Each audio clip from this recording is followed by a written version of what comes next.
Today, we will examine how immigration policy is carried out at the federal, state, and local levels in Minnesota and across the country. We're going to examine whether failures of coordination or communication contributed to the events that followed. Anytime an American citizen is shot in the streets of this country, it's a tragedy. That's true whether the individual is a private citizen exercising their constitutional rights or a law enforcement officer performing official duties. Loss of life demands scrutiny, not spin. In Minnesota, sharply conflicting accounts have emerged, so we want to get to the truth today. State and local officials tell one story, federal officials tell another story. Depending on the media source, the public may hear only one side. The hearing today, though, is to evaluate the facts and not to defend any one particular narrative. We will hear from two panels. First, leaders from Minnesota will describe conditions on the ground, the level of cooperation with federal authorities, and how tensions escalated. Second, leaders from CBP and ICE will explain the challenges of conducting enforcement operations under intense public scrutiny. We've also heard repeated claims that Minnesota, or Minneapolis in particular, is a so-called sanctuary jurisdiction. That term is often loosely applied and means different things to different people, but we want to explore what that means and whether it's part of the problem today. State and local officials dispute that the characterization. Federal officials cite limits on the cooperation. Not every state operates this way. We don't seem to have this tension or problem between state and federal government and other states. Why? We need to understand what cooperation actually looks like in Minnesota and how it can be better.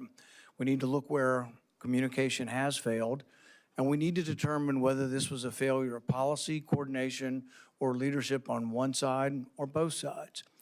In a free society, filming government officials in public is a constitutional right. It's not an act of aggression.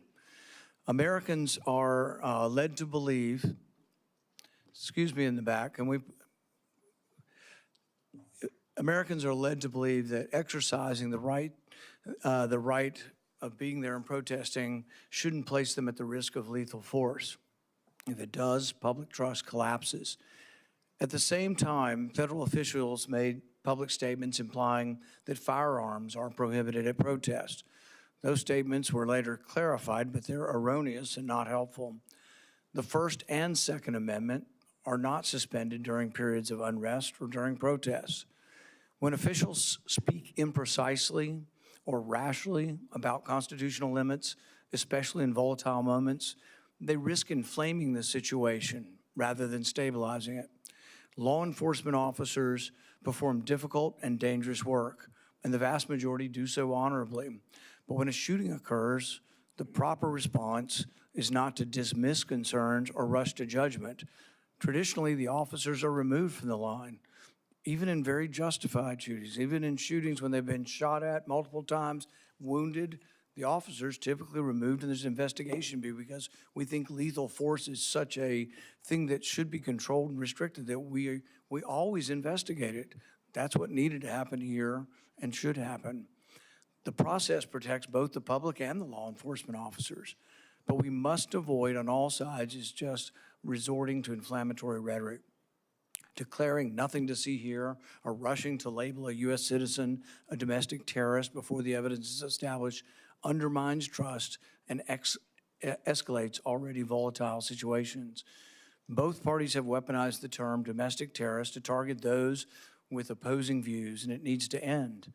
Many Americans have seen the videos. Many see an individual retreating. Many see someone attempting to assist a woman on the ground before being seized from behind. Reasonable people may disagree about those videos, but the truth must be determined by evidence, not narrative. I support immigration and customs enforcement. I believe dangerous criminals should be removed from our communities. But in order for ICE to be successful, they must restore public trust. We must acknowledge when federal agents are placed in chaotic crowd control situations that the risk of tragedy increases. At the same time, state and local decisions that limit cooperation affect how and where federal enforcement is carried out. Escalatory statements from any level of government only make it worse. Reports that cooperation in Minnesota is improving and that agents will return to their normal assignments and be repositioned outside of Minnesota are encouraging. Restoring trust, however, requires more than assurances. It requires independent review, clear standards for the use of force, and honest accountability. A government that values liberty must be willing to examine its own actions. That is how we protect civil liberties, that's how we protect law enforcement, and that's how we protect against future loss of life. Senator Peters. Well, thank you, Mr. Chairman, and thank you, Mr. Chairman, for convening today's hearing. In communities all across the country, Americans have seen on video with their own eyes as law enforcement officers from the Department of Homeland Security have tackled and beaten U.S. citizens in the streets, as they've broken windows and yanked U.S. citizens from their cars, as they've been pepper sprayed in the face at point blank, and as they have shot and killed 2 U.S. citizens, Renee Good and Alex Preedy, who were exercising their First Amendment rights. In Mr. Preedy's case, his Second Amendment rights. These actions have been carried out by masked federal officers without appropriate identification and near areas like schools and houses of worship, where innocent children are often present and placed in harm's way. While all Americans agree that we should remove violent criminals who pose a threat to public safety as part of immigration enforcement, we all agree at that. But most Americans also overwhelmingly agree that the administration's violent and heavy-handed tactics are an abuse of power, and they must be reined in. Today's hearing comes at a critical time, as Congress has a chance to put needed reforms in place to hold DHS law officials and enforcement officers who supervise them accountable. And I'm grateful that today the committee and the American people will have a chance to hear not only from state officials from the state of Minnesota, but most importantly from key agency officials within the DHS who oversee the officers carrying out the actions that we have all seen on the ground in communities like Minneapolis. I look forward to hearing testimony from these DHS officials, but at the end of the day, they all answer to Secretary Noem. She must also fulfill her responsibility to testify before this committee, and more importantly, the American people, for the lawless and unconstitutional behavior that some DHS officers have carried out under her leadership. Today, we're going to hear a lot of explanations and justifications from federal officials, and I'm sure we'll hear accusations about communities like Minneapolis and what the Trump administration thinks their obligations are when it comes to immigration enforcement. But let's be clear, immigration enforcement is solely the responsibility of the federal government. We'll hear today from state officials in Minnesota who will shine a light on how they cooperate with ICE, despite the administration's rhetoric to the contrary. Instead of working cooperatively with the state and local enforcement on these operations, through their chaotic and dangerous engagements, the Trump administration has undermined all trust between communities and federal law enforcement. In doing so, they have made it harder for local police to protect public safety and address crime in their communities. On top of that, the DHS has also broken trust with the American people to the point where we can no longer believe the words and information the department is putting out. For example, in the aftermath of the horrific shooting deaths of Renee Good and Alex Preedy at the hands of DHS officers, Secretary Noem and other officials rushed to smear 2 citizens exercising their First Amendment rights as violent threats and as domestic terrorists. DHS and White House officials used these words, spun a narrative that falsely painted the victims as violent agitators, and tried to manipulate the truth about what actually happened on the ground. And they did this despite the fact that there were multiple videos that have allowed all of us to see with our own eyes, what actually happened. That Americans who posed no threat were shot and killed in our streets by representatives of the federal government. However, despite the efforts of the Trump administration to spin lies, like most Americans, I believe the truth still matters. I believe that every federal law enforcement officer has a responsibility to conduct their work in a professional manner and in accordance with the law. And I believe that when they don't, whether it is an individual officer or a high-ranking official from the Department of Homeland Security, they must be held accountable for their actions.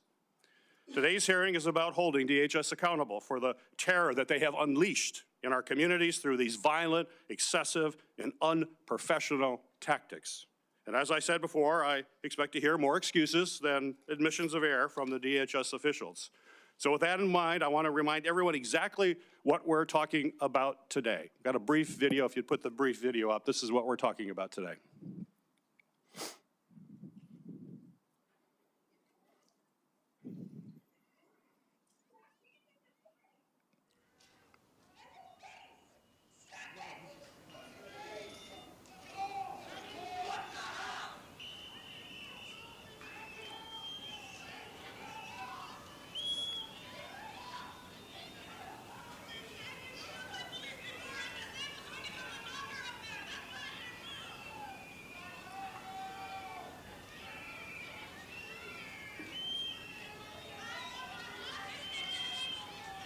Right? My information down. Because we're a nice little database. Oh, good. And you're considered domestic terrorists. So.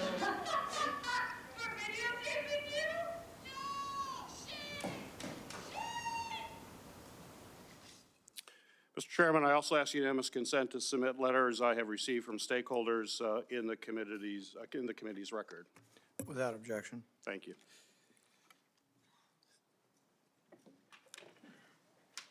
Tom Emmer represents Minnesota's 6th Congressional District and serves as the House Majority Whip.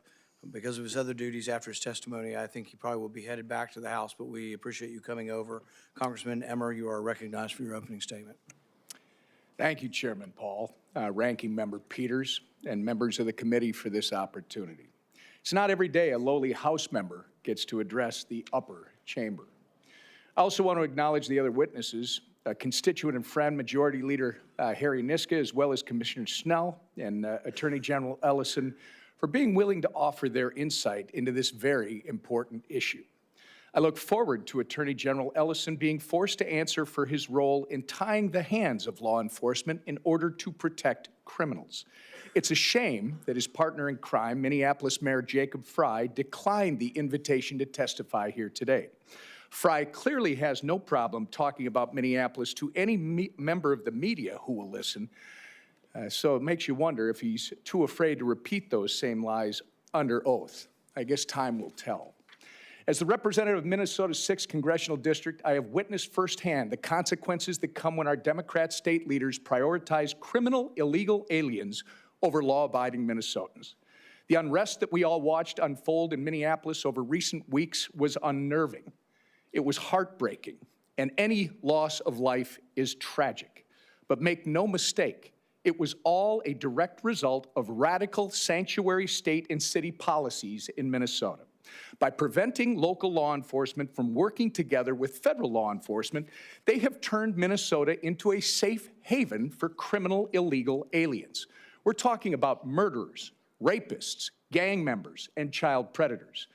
Now, before you hear dizzying spin from one of the other witnesses here today, let's take a closer look at how we got here. In 2021, with Attorney General Keith Ellison as the chief law enforcement officer in our state, the Hennepin County Sheriff's Office issued a directive which prohibited the county's cooperation with Immigration and Customs Enforcement. 4 years later, Ellison issued 2 legal opinions arguing that Minnesota law prohibits state and local law enforcement agencies from holding someone based on an immigration detainer if the person would otherwise be released from custody, and limiting county sheriff's ability to enter into 287G cooperation agreements with federal law enforcement. What happened as a result? Criminal illegal aliens were released back onto our streets, putting innocent Minnesotans' lives at risk. Take the case of Victoria Aline Harwell, for example, a Minnesota mom who was allegedly killed by an illegal alien in a drunk driving car crash. Hennepin County ignored detainer requests and let this criminal walk not once, but twice, citing Attorney General Ellison's opinion. Flash forward to December 2025, when the Trump administration launched Operation Metro Surge in Minneapolis, fulfilling the border security mandate they were given by 77 million Americans and following the uncovering of rampant Somali fraud throughout our state. As of last week, 4,000 illegal aliens have been arrested since Operation Metro Surge began. That includes the worst of the worst off our streets. But in response, Tim Walz and Keith Ellison sued the Department of Homeland Security for simply deploying federal law enforcement to enforce federal law. That lawsuit was ultimately rejected by a Biden-appointed federal judge, and now Trump border czar Tom Homan has been working with Minnesota officials to scale back Operation Metro Surge on the condition that local law enforcement be allowed to cooperate with federal law enforcement. Something, by the way, that occurred under the President Obama's administration. It's important to note that it didn't have to be this way. The chaos in Minneapolis was entirely preventable had the local law enforcement been allowed to work with federal law enforcement from the beginning. We see that in states like Texas, Florida, Utah. We also see that in 8 Minnesota counties, including Sherburne County, which is in my district. Sherburne and these 7 counties have proactively partnered with federal law enforcement to prevent criminal illegal aliens from roaming free, despite threats of ridiculous lawsuits by the ACLU arising from Attorney General Ellison's dangerous guidance. It's really that simple. By allowing local law enforcement to notify federal law enforcement when they arrest illegal aliens and detain them until a federal officer can come and get them, we limit the Fed's footprint and keep dangerous criminals off our streets. It's a win-win for all parties involved. But Tim Walz, Keith Ellison, and Jacob Fry are so beholden to their radical sanctuary state and city agenda that they've lost all common sense. And now here we are today with innocent lives lost and chaos in our streets. It's horrible, but entirely preventable. And it makes you wonder, why are Minnesota Democrats so keen on protecting criminal illegal aliens? Is it so that they can secure votes come election season? Tim Walz, after all, refuses to hand over Minnesota's voter rolls to the Department of Justice. And Keith Ellison has a history of cutting deals with Somali fraudsters for personal, political, and financial gain. These are all very important questions, and I hope we can get some clarification on all of them today. Minnesotans deserve answers and accountability. Thank you for allowing me to testify on behalf of all the hardworking, law-abiding Minnesotans. We're grateful for your commitment to uncovering the truth and ensuring that justice be served. I yield back. Congressman Emmer, thank you for your statement and for your participation today. It's the practice of this committee to swear in witnesses. Will each of the remaining witnesses rise and raise your right hand? Do you swear that the testimony you will give before this committee will be the truth, the whole truth, and nothing but the truth, so help you God? You may be seated. Our first witness will be Harry Niska, who represents District 31A in the Minnesota House of Representatives and serves as the Republican floor leader. Representative Niska, you are recognized for your opening statement. Chairman Paul, Ranking Member Peters, and members of this committee. My name is Harry Niska. I serve in the Minnesota House of Representatives. Thank you for the opportunity to present a perspective from Minnesota's immigration enforcement crisis. I want to start by expressing my appreciation for the recent recalibration of federal enforcement under Tom Homan. His commitment to rebuilding accountability and trust is essential, and we're already seeing a more focused and disciplined federal effort on the ground. But federal action only tells part of the story. Minnesota had been proud of our reputation for clean and good government, but recently we've become a cautionary tale of chaos, corruption, and fraud. And this decline is the result of specific policy choices made by Minnesota Democrats, especially related to immigration policy. First, they rolled out a welcome mat of benefits that erased the distinction between legal and illegal presence. In 2023, specifically under all Democrat control, Minnesota passed driver's licenses for all, explicitly including those without legal status, and even refused to include common sense measures like a label saying not eligible for voting. Minnesota created the North Star Promise, which provides free college tuition, including to illegal immigrants, and Minnesota extended taxpayer-funded health care and paid leave benefits to those here illegally. But beyond incentives, we face a graver issue in Minnesota: active nullification of federal law. Our Attorney General, Keith Ellison, issued an opinion blocking the use of 287G agreements, the gold standard for federal-state law enforcement cooperation. And in another opinion, he provided legal cover for sheriffs who want to ignore ICE detainers. The results are stark. In some counties, ICE detainers are complied with, but in Hennepin County, our largest jurisdiction featuring Minneapolis, the sheriff's office complied with only 8% of ICE detainer requests over a 2-year period. This obstruction has a cost. When jails refuse to honor detainers, they don't stop enforcement, they displace it. Arresting a suspect in the secure environment of a jail is safe and efficient. Forcing that arrest happen in a home or a workplace, or what we saw just this week in the lobby of the Hennepin County Courthouse, drastically increases the risk to officers and the public. When Minnesota local law enforcement officials, the Hennepin County attorney, thinks it's better to release someone caught with 50 pounds of meth in January and release them out into the community, and ICE has to arrest them in the lobby of the Hennepin County Courthouse, which is what happened yesterday. That is what causes the chaos that we've seen in Minneapolis. And the Minneapolis Police Department has refused to assist even in crowd control during these types of chaotic situations. That's what resulted in the 2 tragic deaths that we heard about earlier today. And we will never know, sadly, how those 2 situations had turned out if Minneapolis police had been permitted by their political leaders, like Governor Walz, Attorney General Ellison, and Mayor Frey, to simply keep the peace, rather than forcing federal law enforcement officials into a chaotic situation. The rule of law must include enforcing federal immigration law. It must be done within the bounds of the law. But simply withdrawing federal enforcement at a heckler's veto because of those who are opposed to enforcing the law would only validate nullification and encourage further lawlessness. Thank you for the opportunity to testify. Keith Ellison is the Attorney General of the state of Minnesota. Attorney General Ellison, you are recognized for your opening statement. Thank you, Chairman Paul, and thank you, Ranking Member. Thank you, Chairman Paul, and thank you, Ranking Member Peters, and thank you to all members of the committee. I'm Keith Ellison, and I'm the Minnesota Attorney General. Since early December, Minnesota has been the site of Operation Metro Surge, the largest single deployment of ICE agents in the history of the United States, the largest single immigration enforcement surge our country has ever seen. The surge has caused real harm to our state. Members of the committee, I respectfully ask you to exercise your oversight powers to do the following things. 1, require ICE to provide a full, transparent accounting of everyone stopped, detained, arrested, and deported from Minnesota during Operation Metro Surge. 2, require ICE to document the conditions of its detention facilities and to allow attorneys, healthcare professionals, clergy, and elected officials full access.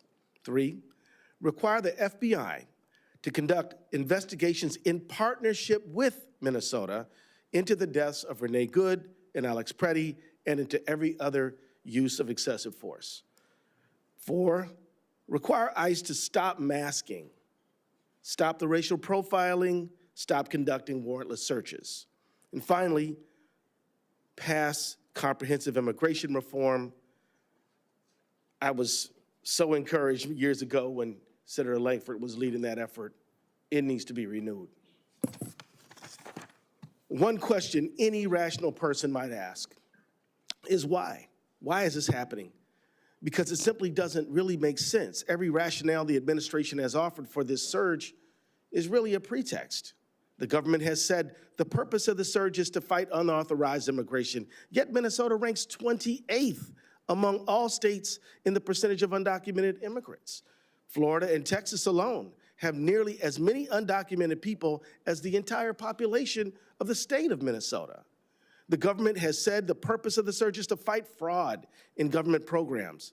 Well, of course, I hate fraud, and my office and I are already fighting it. We've convicted 300 people of Medicaid fraudsters in the last 7 years. The government did not surge, however, forensic accountants to Minnesota. They didn't surge computer experts. Instead, they sent 3,000 masked, armed men who are now kicking in doors, demanding papers, killing Minnesotans, not fighting fraud. The surge has hurt the fight against fraud. Because of it, a wave of experienced prosecutors have left the U.S. Attorney's Office in Minnesota, and the remaining staff are now drowning in a flood of habeas corpus petitions. The government has also said that the purpose of the surge was to fight violent crime and rid our streets of the worst of the worst. And yet violent crime rates in Minneapolis were falling before the surge. Furthermore, ICE's own data shows that 77% of those it has detained in Minnesota have no criminal record at all. Notoriously, some of those detained have been children. Is 5-year-old Liam Conejo Ramos the worst of the worst, or 10-year-old Elizabeth Zunia Castaguano? The surge is contributing to violent crime, members. It's contributing to violent crime. 2 of the 3 homicides committed in Minneapolis in 2026 have come at the hands of federal immigration agents. Recently, the government has said the purpose of the surge is to gain cooperation from state and local officials and immigration enforcement, but the Minnesota Department of Corrections already follows state law that requires Minnesota to notify federal authorities when a non-citizen incarcerated for a felony. Second, under Minnesota law, no jail can keep someone incarcerated on an ICE detainer longer than they're otherwise legally allowed to incarcerate them. This is not unique to Minnesota. Several of our federal and state courts have reached a broad consensus that aligns with our law. So after dismissing all of the pretexts, what's clear, this surge is all about what Donald Trump said it was all about. In a true social post on January 13th, he wrote, "Retribution and reckoning was coming to Minnesota." This war on Minnesota is retribution, to be sure. Our policies, our values, and how we vote, and it comes at a great cost. Senators, it comes at a cost of the lives of 2 U.S. citizens, Renee Good and Alex Preddy. It comes at the cost of shuttered businesses, Mr. Chairman, disruptions in education for tens of thousands of children, lasting harm to Minnesota's economic prosperity and social cohesion. And it comes at a cost, Mr. Chairman, to our Constitution. Under the 10th Amendment, the federal government may not compel or coerce states to enforce immigration laws or any other federal government priorities. And under the First Amendment, the government may not stifle speech or restrict the right of peaceful assembly. Operation Metro Surge routinely violates both these constitutional principles. So, Mr. Chairman, you'll never know how grateful I am that you called this hearing to discuss this matter. Mr. Ranking Member, I do appreciate it very much. The people of Minnesota care deeply about the health, safety, and constitutional right of their neighbors. And I have one final request of all senators, and that is directed to the administration. End the surge. End it now. It's already gone too far, and it must go no further. I yield back. Paul Schnell serves as the Commissioner of the Minnesota Department of Corrections. Commissioner Schnell, you are recognized for your opening statement. Thank you, Chairman Paul, Ranking Member Peters, and members of the committee. Thank you for the opportunity to testify today. My name is Paul Schnell, and I serve as Commissioner of the Minnesota Department of Corrections. I appear before you as a career public safety professional, a former law enforcement officer, police chief, and now head of the State Corrections Agency. What is happening in Minnesota is not a dispute about whether immigration laws should be enforced. What is in question are the reasons for the unprecedented federal actions in our state and the tactics being used.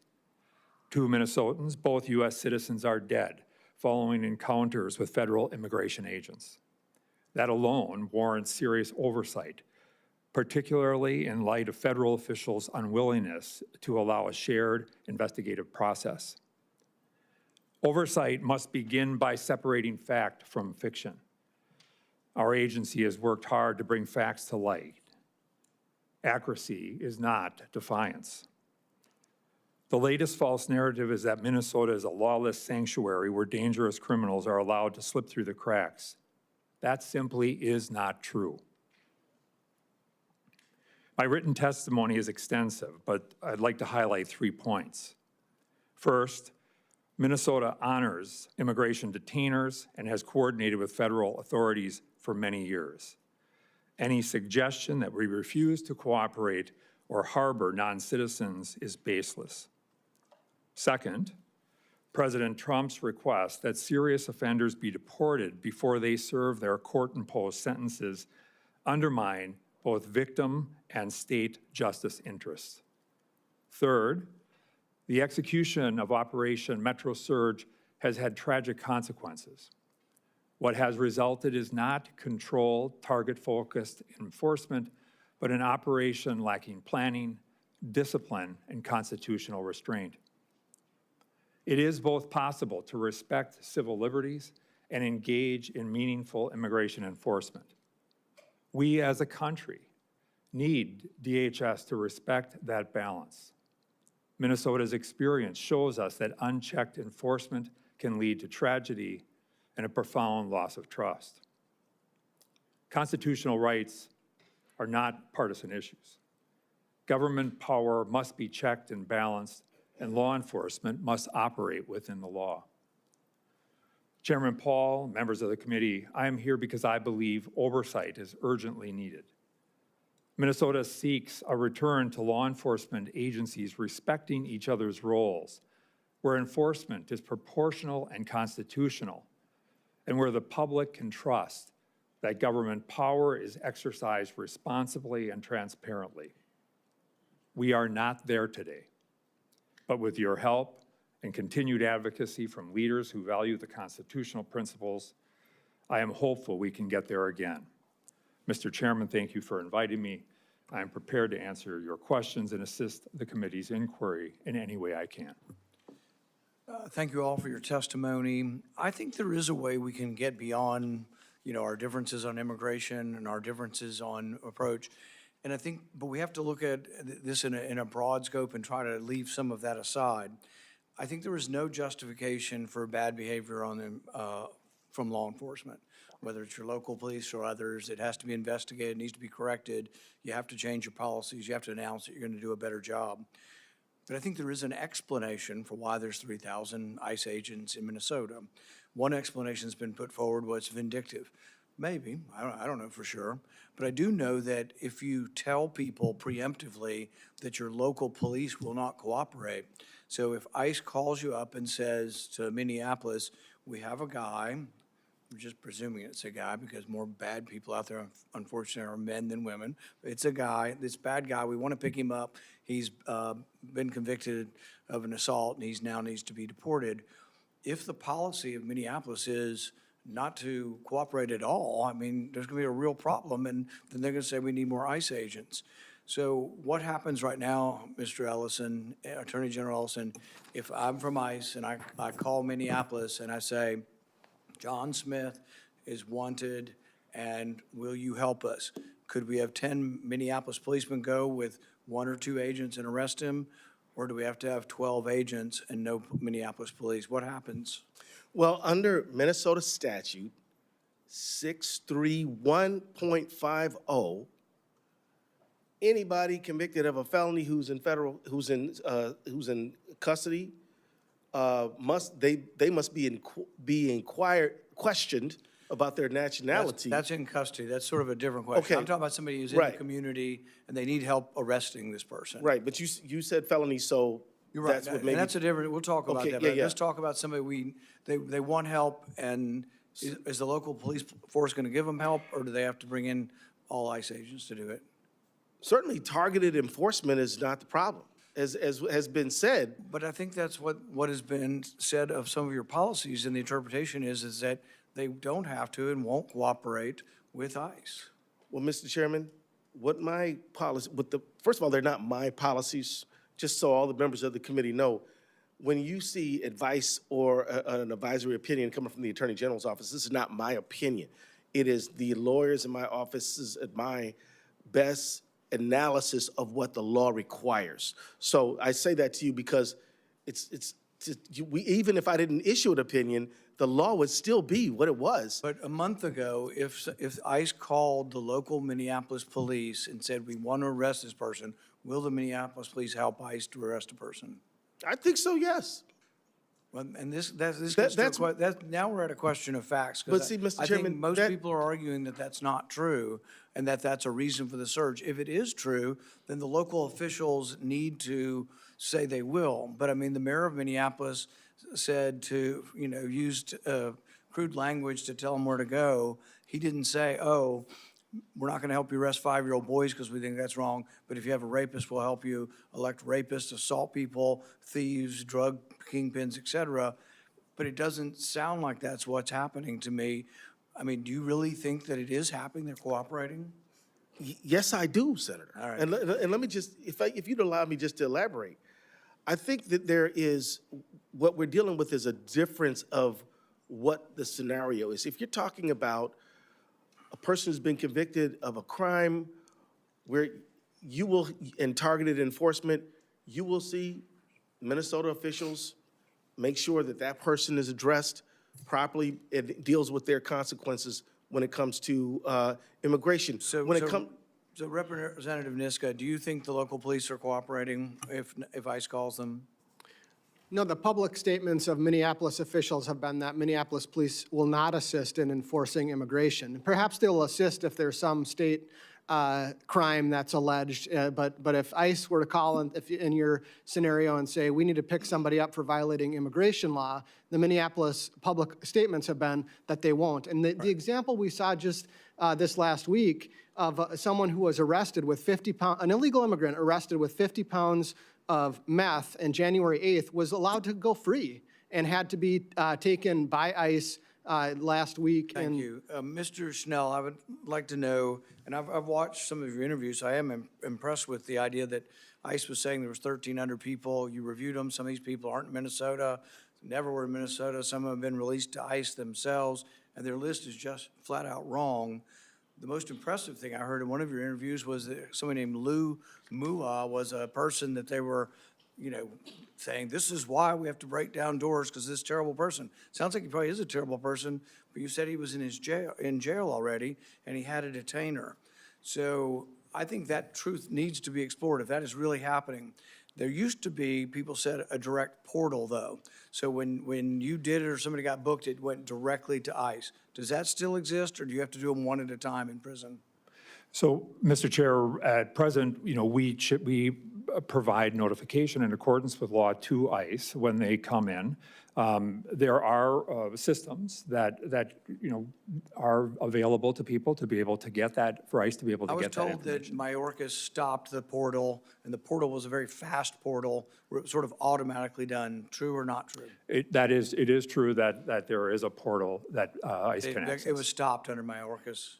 I believe so. Okay, but you still do your job, you do your detainers in. And so one of the questions goes back to Attorney General Morris's point.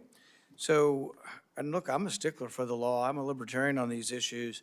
If detaining somebody who's already served their sentence doesn't make sense to me. But here's my question. If someone is in your prison for 5 years, which some of them are going to be in prison 5 years, they're also wanted and they're at a detainer, which means they haven't had their judgment. Why couldn't we go to immigration court during the 5 years in prison? Does that happen, and why doesn't it happen? Mr. Chairman, I believe there are some rare instances where we have had people who have had immigration proceedings while they've been in custody and, where removal That would answer determinations some of were the made. questions. Then you have a final court judgment. You go through a court, he's going to be represented, and we're going to go through it, the final judgment. And then Attorney General's problem that, they've not, a detainer's a request, not a conviction. Then they would have had their conviction. It's much easier.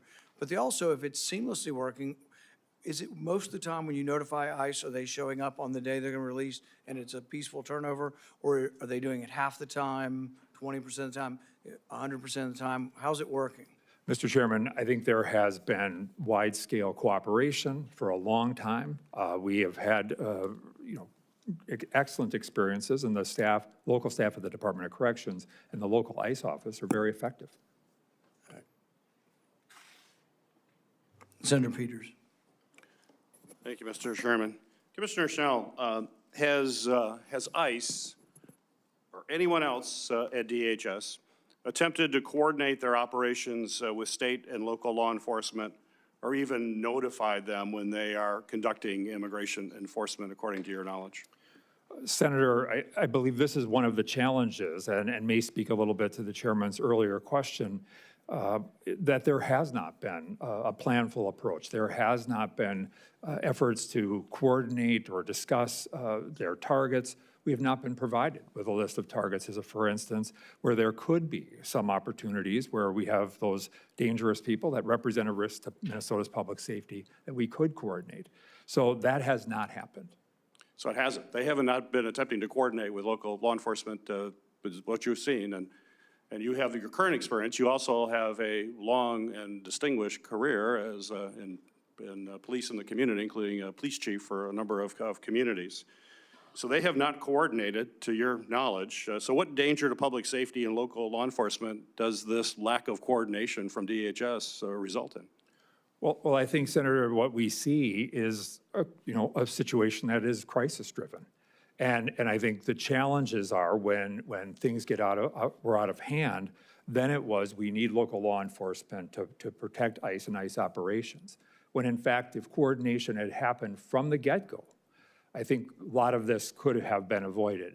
And there's a long history, whether it's Minneapolis Police, the Department of Corrections, any law enforcement in Minnesota, of strong collaboration with federal partners.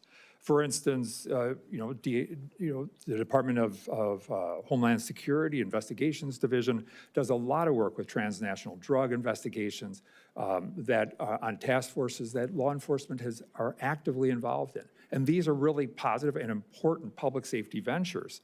And yet, this particular intrusion into the state really was done solely by them without coordination, and that has created, I think, a public safety mess for our state, and something that I think we should all be concerned about.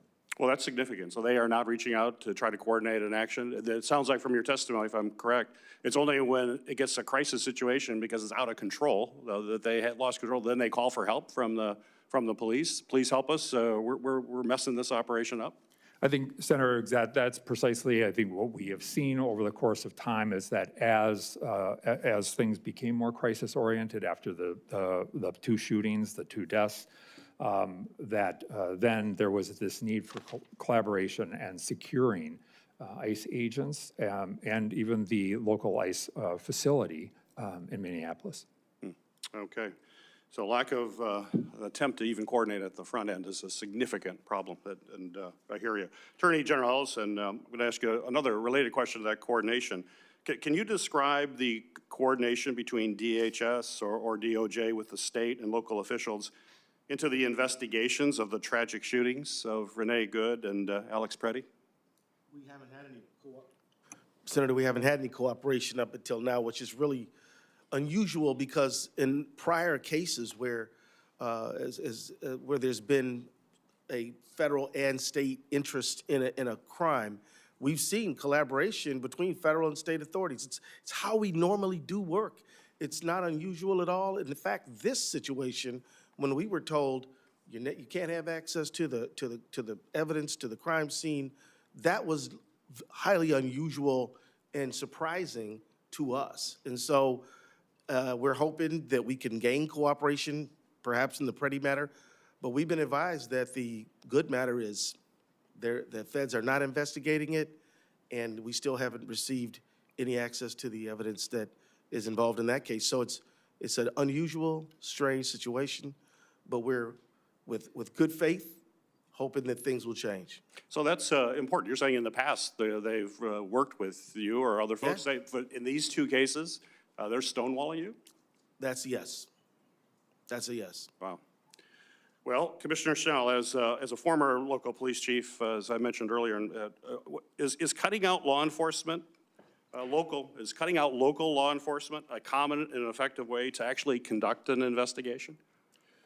Senator, no, I think, the operations, as the Attorney General pointed out, of close collaboration and sharing of evidence, and we saw that in rather significant cases where there was both a local investigation and prosecution, as well as a federal investigation and prosecution in other cases. So, I think as we look at the public safety of Minnesota, the public safety of our country, collaboration between law enforcement and focused and targeted enforcement on issues of critical importance, whether that's human trafficking or large-scale drug interdictions, these things need to continue, and we need to get back on track for those matters. And I think that's where success can happen. That's where success has happened in collaboration, but that's not what's happening currently as we see in Minneapolis and Minnesota. Okay. So the next question is to both of you. This administration has basically demanded that Minnesota state and local agencies use their extremely limited resources to basically subsidize DHS operations, is what we're hearing. Now, this is despite DHS receiving well over $100 billion from the Republican spending bill to conduct the kinds of operations we're seeing on these streets.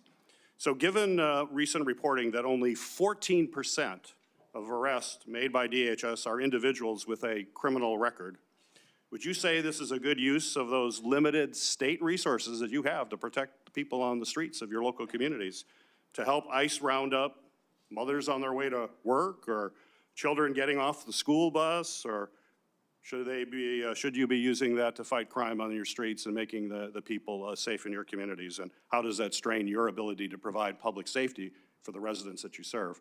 Attorney General Ellis, you want to take the first stab? Yeah, well, Senator, look, crime in Minnesota and in Minneapolis has been going down. We're grateful for that, but we still need every resource we can to protect public safety. And the fact is, resources are very limited. I think that given the proper circumstances, legal cooperation makes sense, but we simply don't have the state budget to be deputized to carry out functions that are reserved constitutionally to the federal government. That's their business. We have our business, and where we can work together, that's a good idea, but we simply cannot just convert our resources over to the federal government. So, Senator, I simply can't imagine how many dollars have been spent in Operation Metro Surge. It's staggering. The cost of human life, as well as just the actual financial resources, is hard to even imagine, especially when we look at the numbers that we're talking about. When we look at what is happening operationally, it becomes hard to understand, and certainly taking resources away from the local community would be contrary to public safety in our state. And I think it's also important to say that, we didn't ask for this level of assistance. I think we have seen crime go down in our state, and this certainly has not been ultimately beneficial to the safety of our state. thank you. Senator Johnson.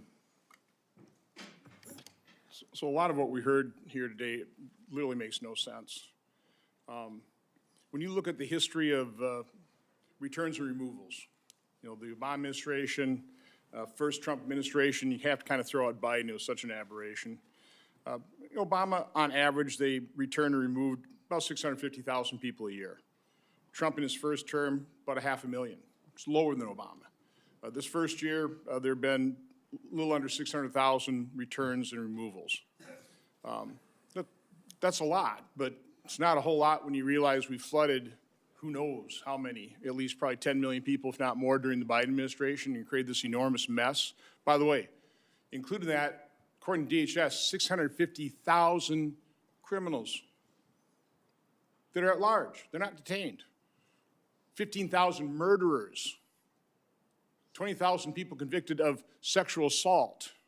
I mean, that's the mess that the Democrat and President Biden's open border policy created that the Trump administration is trying to clean up.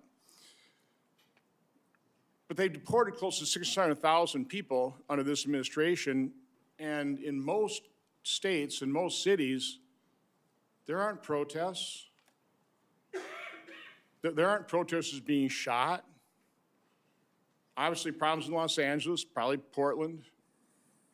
You know, these places that claim to be sanctuary cities, that sounds like, you know, Attorney General Ellison is denying the fact that, oh, we cooperate with ICE. I think Representative Niska wouldn't agree with that. So again, I'm trying to square this circle going, this doesn't make sense to me. I wish we had the government officials here, the DHS officials, our next panel on this one, just to refute this, to rebut it. We had a very interesting hearing last week on the fraud in Minnesota, and we had State Senator Mark Cron. And in his testimony, he was talking about local reports of something like 30,000, they call them observers, being trained. Okay, I thought that was an incredible figure. I'm not saying there actually were, but it certainly sounds that there are activists being trained. Are you aware of training for activists, Mr. Ellison, in Minnesota? That some of these protesters literally went through training. There are groups out there providing training. Are you aware of that? Yeah, I'm aware of that. I mean, it's common for people to use their First Amendment right to protest things that they don't believe are right. Were you aware of the First Amendment activity, sir? Yeah. Were you aware of the signal chats? I believe it was the Lieutenant Governor of Minnesota was actually helping manage one of those signal chats that were deploying those trained activists to the legal law enforcement actions. Or were you aware of that signal chat that was being used to deploy those people? I'm aware it exists, but this is First Amendment activity, sir. Okay, this is so something that the law. Did you ever encourage people to go out there and exercise the First Yeah, I do. Right? I freely admit being in favor of the First Amendment. You encourage trained activists to put themselves into harm's way because you had to know, because you were watching this, that there were scuffles at least, that these people were obstructing justice. I would think you'd actually, as the chief law enforcement officer of Minnesota, be concerned about people obstructing justice. So, putting their cars in streets, blocking roads. I would think as chief law enforcement, you would be concerned about that, but were you ever concerned about encouraging, I guess, people to support you to go out and put themselves into harm's way? No, we never. Impeding and obstructing illegal law enforcement action. Did that ever concern you? Sir, that never happened. We all times said, if you want to protest peacefully, protest safely.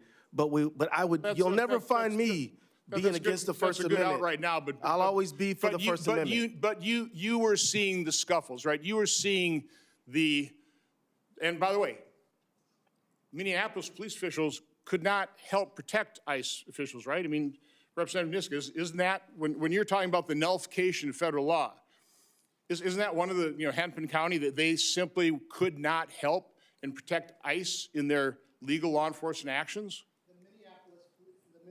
The Minneapolis Police Department issued guidance in July saying that they would not even help with crowd control around immigration operations. And Minnesota leaders encouraged that kind of action. The Minnesota Lieutenant Governor encouraged people to put their bodies on the line. I can't imagine encouraging somebody that supported me politically to go and put themselves into harm's way.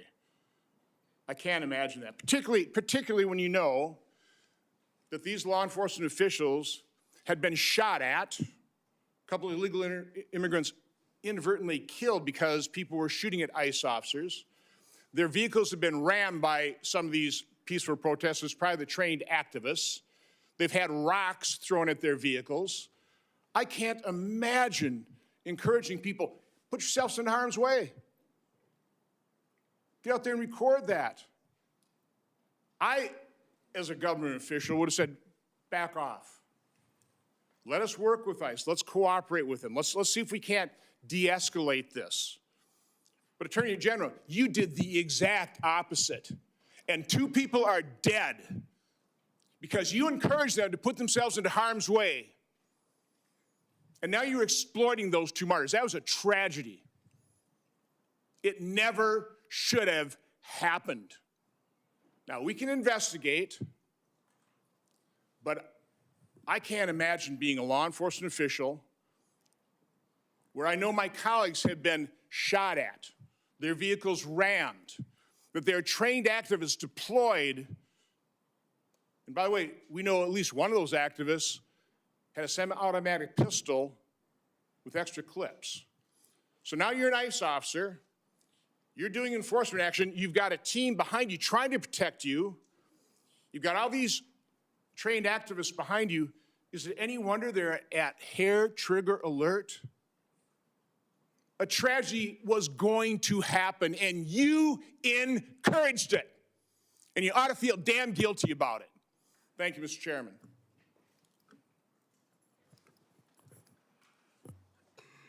Yeah, sit there and smirk. Smirk. It's sick. It is despicable. Are you asking me for comment, Senator? Because everything you said was untrue. It was a nice theatrical performance, but it was all lies. Senator Hassan. Thank you, Mr. Chair.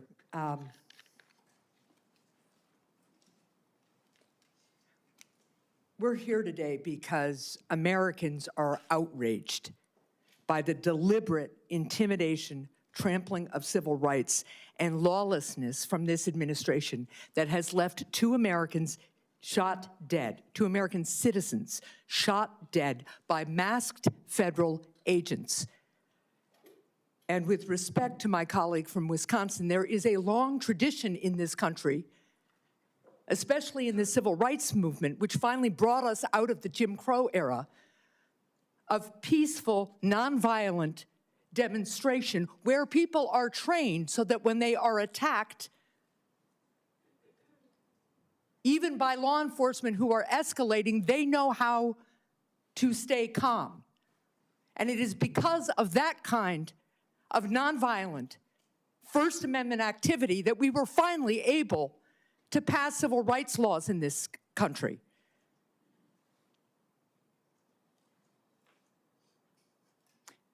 Immigration enforcement needs to combine strong border security with a targeted, focused effort on removing violent criminals. Instead, this administration's divisive, dangerous, and deadly actions are making our communities less safe.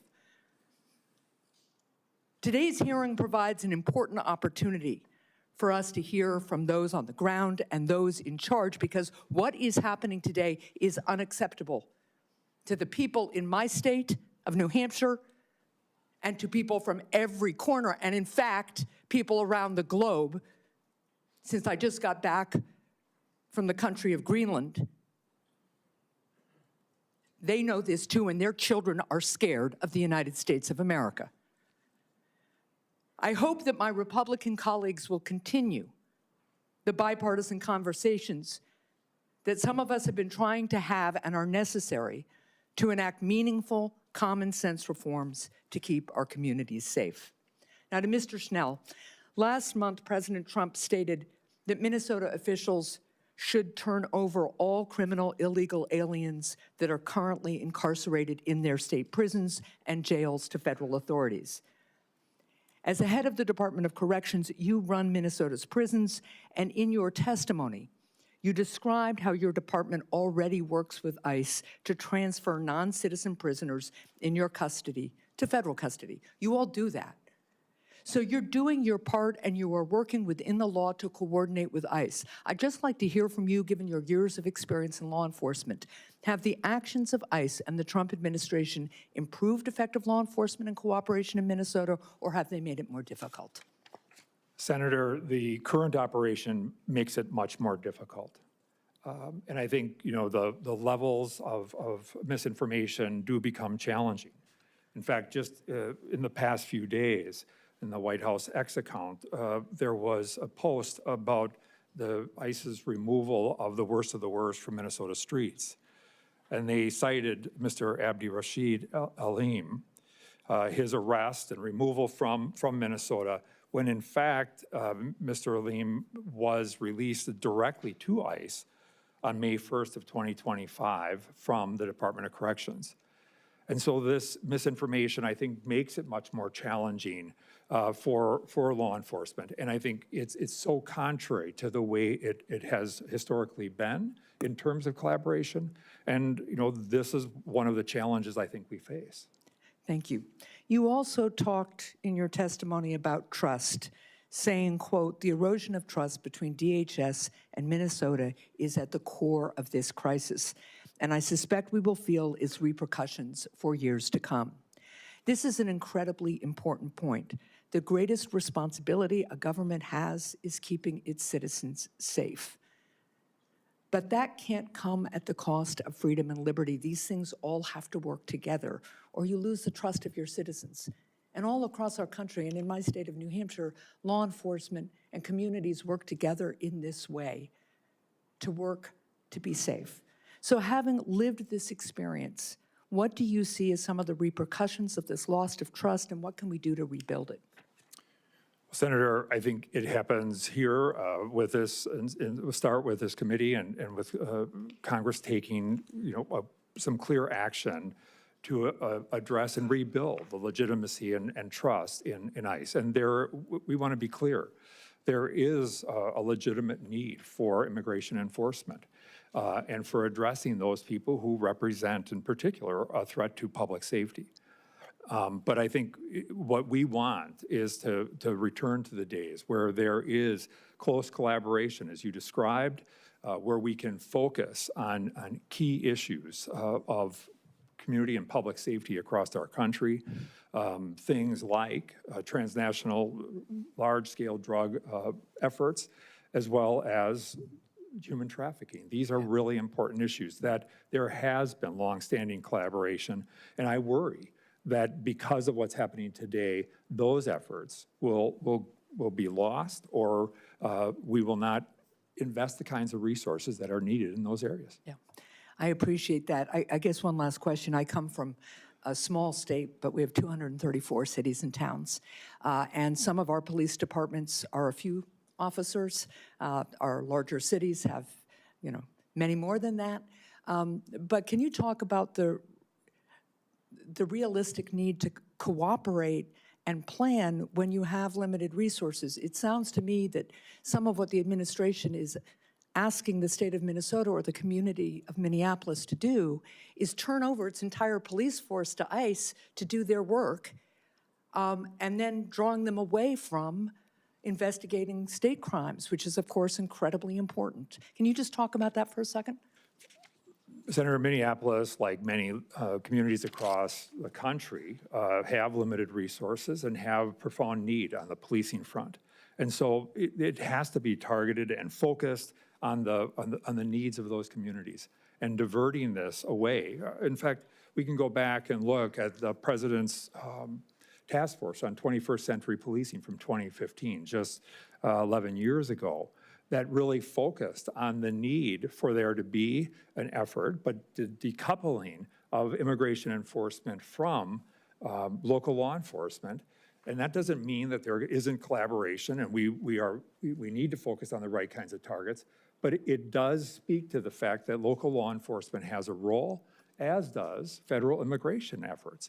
And I think recognizing the differences there does become critically important. And you know, law enforcement agencies across the state want to work together, need to work together, but there also has to be appropriate focus on the needs of a particular community, large or small. Thank you very much. Thank you, Mr. Chair. Senator Langford. Chair Paul, thank you. Thank you all for coming here in the conversations. I do want to bring a couple of things here. One is news for those of y'all that are here on the panel you probably have not seen yet, that Tom Homeland has announced that they are standing down Operation Metro Surge in a press conference during this time period. He also announced that they have had 4,000 total arrests of folks that are undocumented in Operation Metro Surge, and have identified over 3,300 children that were unaccompanied minors that we didn't know their whereabouts. They were lost during the last administration, that those kids were also identified as far as where they are. We have some kids that have been lost into labor trafficking and all kinds of things on it. They've done that. So there is some news that's happening. I also want to be able to correct the record on a couple of things I've heard just even in conversation today. This number of 14% of the folks have a criminal record that ICE has detained is actually not an accurate number. That number is 14% of violent criminals. That's murders and rapes. 70% of the folks that are arrested nationwide have a criminal record. And so it's interesting that I guess there's some folks that don't see as important to arresting folks with 5 DUIs or that are drug dealers or robbery. They're just interested in getting murderers and rapists out. But I would say for most people in my state, if they have a criminal record, they're interested in those folks being removed from the country. So 70% of the folks have been arrested nationwide by ICE in the past year do have a criminal record of some point, not 14%. Attorney General Ellison, you and I served together in the House years ago together, so we've known each other a long time on it. You made a comment earlier about me trying to be able to work to be able to solve things. During the Biden administration, I made it very, very clear, I'll work with anybody that will stop the chaos that was happening at our border during that time period. At the time I was working with the Biden administration and trying to find a solution, we had 12,000 people a day that were illegally crossing our border, a day. Almost none of them had any background checks at all. We literally had no idea who they were, and we had 70,000 people that even the Biden administration identified as special interest aliens coming from areas of known terrorism, but we didn't know who they were, 70,000 just in 2024. So you are correct. I was willing to work with anyone to try to make that stop because it was absolutely out of control. I look at what's happening in Minnesota, and it's been a great conversation to try to just figure out things. ICE did a surge in New Orleans. This didn't happen. ICE did a surge in North Carolina. This didn't happen. When I look at my state and other states and the cooperation, there are right now about 1,200 jurisdictions in the country that have a 287G agreement with the federal government on honoring detainers and working to be able to partner together. There's 1,400 total agreements of some kind of memorandum of understanding with ICE and with local law enforcement across the country. But what I'm hearing from you is in Minnesota, a 287G would not be allowed according to state law. What's the cooperation? How many 287 agreements are there in Minnesota at this point? Yeah, so the position that my office has taken is that if you are a sheriff who wants to pursue 287G, you must have the support of your county board under the Joint Powers Agreement. It's just a restatement of what the law is. So how many agreements are like that? I think 7 is the last number I heard, but there's no barrier. We're not saying that people can't do 287G agreements. We're saying that there is a procedure that they have to follow that involves engaging with their county board. That's all. So I guess my challenge is, if there's someone arrested in Minnesota, let's say they've got 3 DUIs and they're arrested and they're incarcerated, and it comes up and pings in the records that this person also has a murder warrant in Oklahoma, would they be held until Oklahoma authorities came to get them at that point, or would they, at the end of whatever the term, be released? If Oklahoma reached out and said, hey, we want that person, I know you're prosecuting them, but before you release them, we want them, don't let go of them until we get there, what would happen in that situation? I'm confident that Minnesota would honor Oklahoma's request. Okay, how is that different in other places with ICE detainers? So if ICE reaches out and says, hey, this person's not legally present in the country, a court has already ruled they have a final order of removal, they need to be removed, would they be held until ICE gets there? If there is a final order of removal, Right. then Mr. Schneller would be the best person to answer the question, but the answer is, yeah, ICE will be notified, those people are going to be picked up, those people are being picked up. And Senator, again, I did appreciate the work that you were doing on immigration, and I want to be clear that I think we need to return to that level of bipartisan cooperation, and I hope that you can continue in that direction. But one of my problems is that a lot of the reasons that the federal administration's giving for targeting Minnesota aren't justified based on the law. Right, but So- I guess my first question is, if someone has a final order of removal from an immigration court, should they be removed? Yes. Okay, so then the argument from ICE is that sometimes they do a detainer and by the time they got there, they've been released already. They're not actually there. Is that occurring? Well, Because I would say if Oklahoma contacts Minnesota and says, hold them till we get there, or if ICE contacts them and says, hold them till we get there, what's the difference? if it is if somebody's been convicted of a felony, that person is going to be, there will be questioning as to what their nationality is. That information will be reported to ICE. Now, under a case which is based on federal and state law in Minnesota called Esparza versus Nobles County, if the person's not convicted of anything and there's an ICE detainer that's there, then ICE has to get them because they cannot be held beyond the time that the state have legitimate reason But the to hold question is, them. are they notified in enough time for ICE to be able to get there? Because ICE's statement is, hey, we're going to get there as quick as we can, but it takes 2 agents to come pick somebody up if they're already being detained. It takes 8 agents to go get them if they're on the street somewhere. So their desire is, hey, if you've got somebody, even if they haven't been convicted, they've just been arrested, but they do have a final order of removal, ICE is going to contact and say, hey, I want to do this. And Shaniska was just saying before that a stat of 8% of ICE detainers being honored. I want to ask you about that. So if we're talking about a final order of removal, somebody who's in Minnesota state custody, I'm confident that these people are being picked up.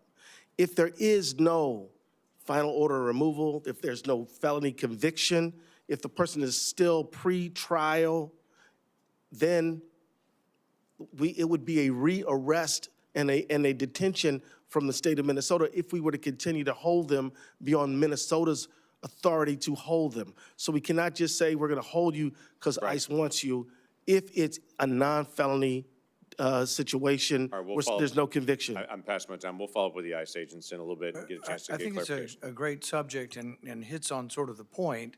And I think if you were to issue a statement saying that final orders will be obeyed by every county and every municipality and every police department, that final orders would be obeyed, including a final order that we now have a final order, and the guy that lives at this address, you'll send the Minneapolis police with the ICE agents to that house.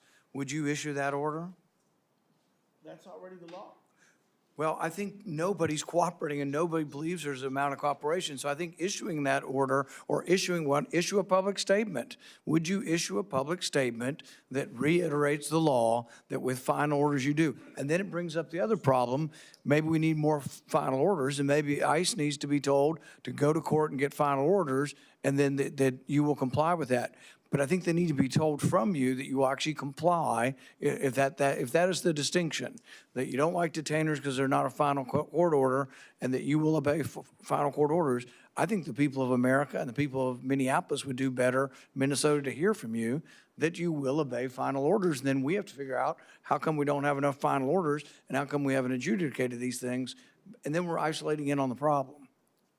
Senator, I have and will state Minnesota law clearly as many times as I need to, but I just want to be clear, that's not why we're here. We're here because of other political considerations, not because of something Minnesota is doing wrong. I think that's sidestepping the issue. Senator Kim? Thank you, Chairman. Thank you to the 3 of you for coming out. Attorney General, I wanted to start with you. I was going through the Minnesota state website and pulled up some facts here. I just want to make sure they sound about right. It was saying that there's about 585 police within the Minneapolis police. Does that sound roughly right? Yeah, the city of Minneapolis has about that many police officers. And about 561 in St. Paul? Accurate. And then about 620 in the Minnesota State Patrol. Does that sound about right? So we're talking about around 1,700 for some of the largest areas as well as the State Patrol. What was the total number of federal agents deployed at the height of the surge? Well, there were the ones that they started with, and then 3,000 more after that. And my numbers suggest to me, so there's somewhere between 3,000 and 4,000 are the best estimates. We don't have an exact precise number. My numbers are that's about 8 to 10% of all ICE agents in America. I have to say that when we were talking today about the different rules and the different ways in which they can organize between the federal and the state, but when I learned about just the sheer number and the contrast to the proportion on the ground, that was really shocking to me, because I don't think I fully understood that coming from New Jersey. So, Attorney General, I just kind of wanted to ask you, how did it feel on the ground when you have that much presence at the federal level of these officers beyond what you were saying, 2 to 3 times the total number of state and local officers. It felt like our state was targeted, blanketed with paramilitaries everywhere who were approaching citizens, non-citizens, whoever. It felt like we were being occupied by the federal government.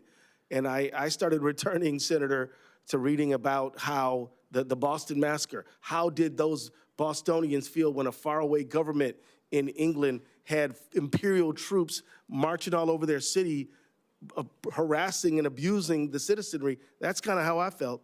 I heard that word a lot, used by others in Minnesota in the press, of just feeling occupied, just feeling like you don't have the ability to be able to control your own state and have this imposed upon you. So I just really wanted to hit that home because, again, we're having a lot of talks about what level of cooperation and whatnot, but I think this committee needs to look at just the sheer volume, the sheer number of federal agents and what kind of signal that sends to Minnesota and to those on the ground. And look, Senator Kim, can I make one quick point? Yes, of course. Forgive me, my apologies. So the thing is, it has been said there have been surges in other states, and we haven't had these kind of problems.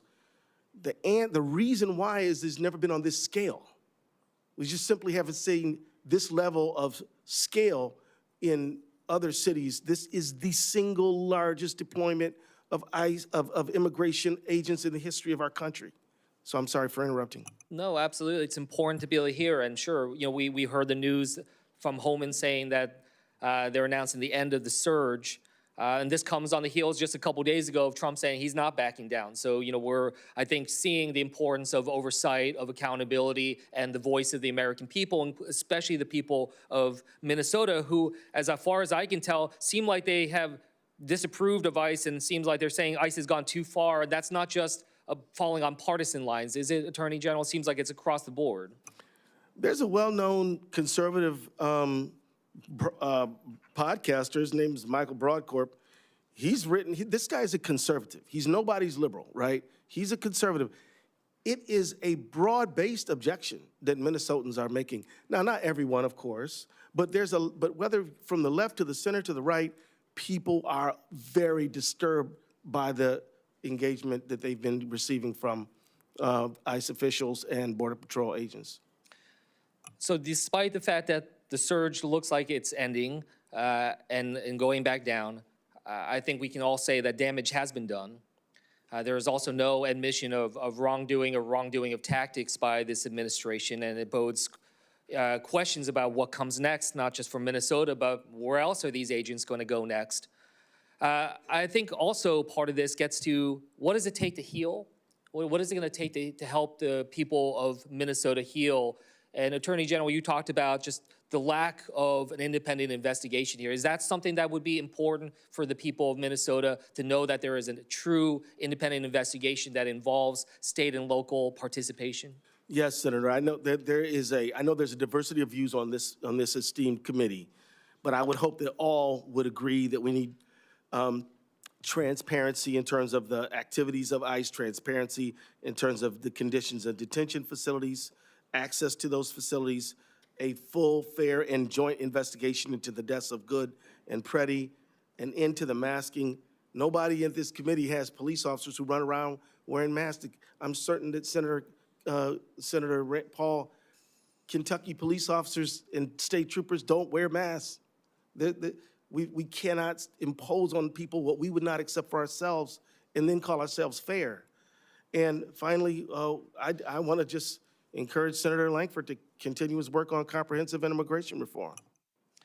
Mr. Schnell, I wanted to turn to you because some of what Homeland said, and I know you didn't have privy to see his what he said today announced, but he said that part of the reason why they're able to end the surge is now that there's a willingness on state and local to be able to cooperate. But what your testimony said today sounded like you were already willing to cooperate, but that also that they weren't reaching out, that they weren't providing the efforts to be able to share their targets and whatnot. Can you go into that a little bit more? Senator, I think, I think if there is a positive of Mr. Holman being dispatched to Minnesota, has been at least efforts to have discussions with local officials, efforts to try and gain a level of discipline among the agents that were dispatched to the state. Those things have been, I think, very, very positive. And yet, I think we still see, some lack of cooperation. I've had the opportunity to meet with Mr. Holman and have positive conversations, and yet I think some of the struggles have been information sharing is an ongoing issue.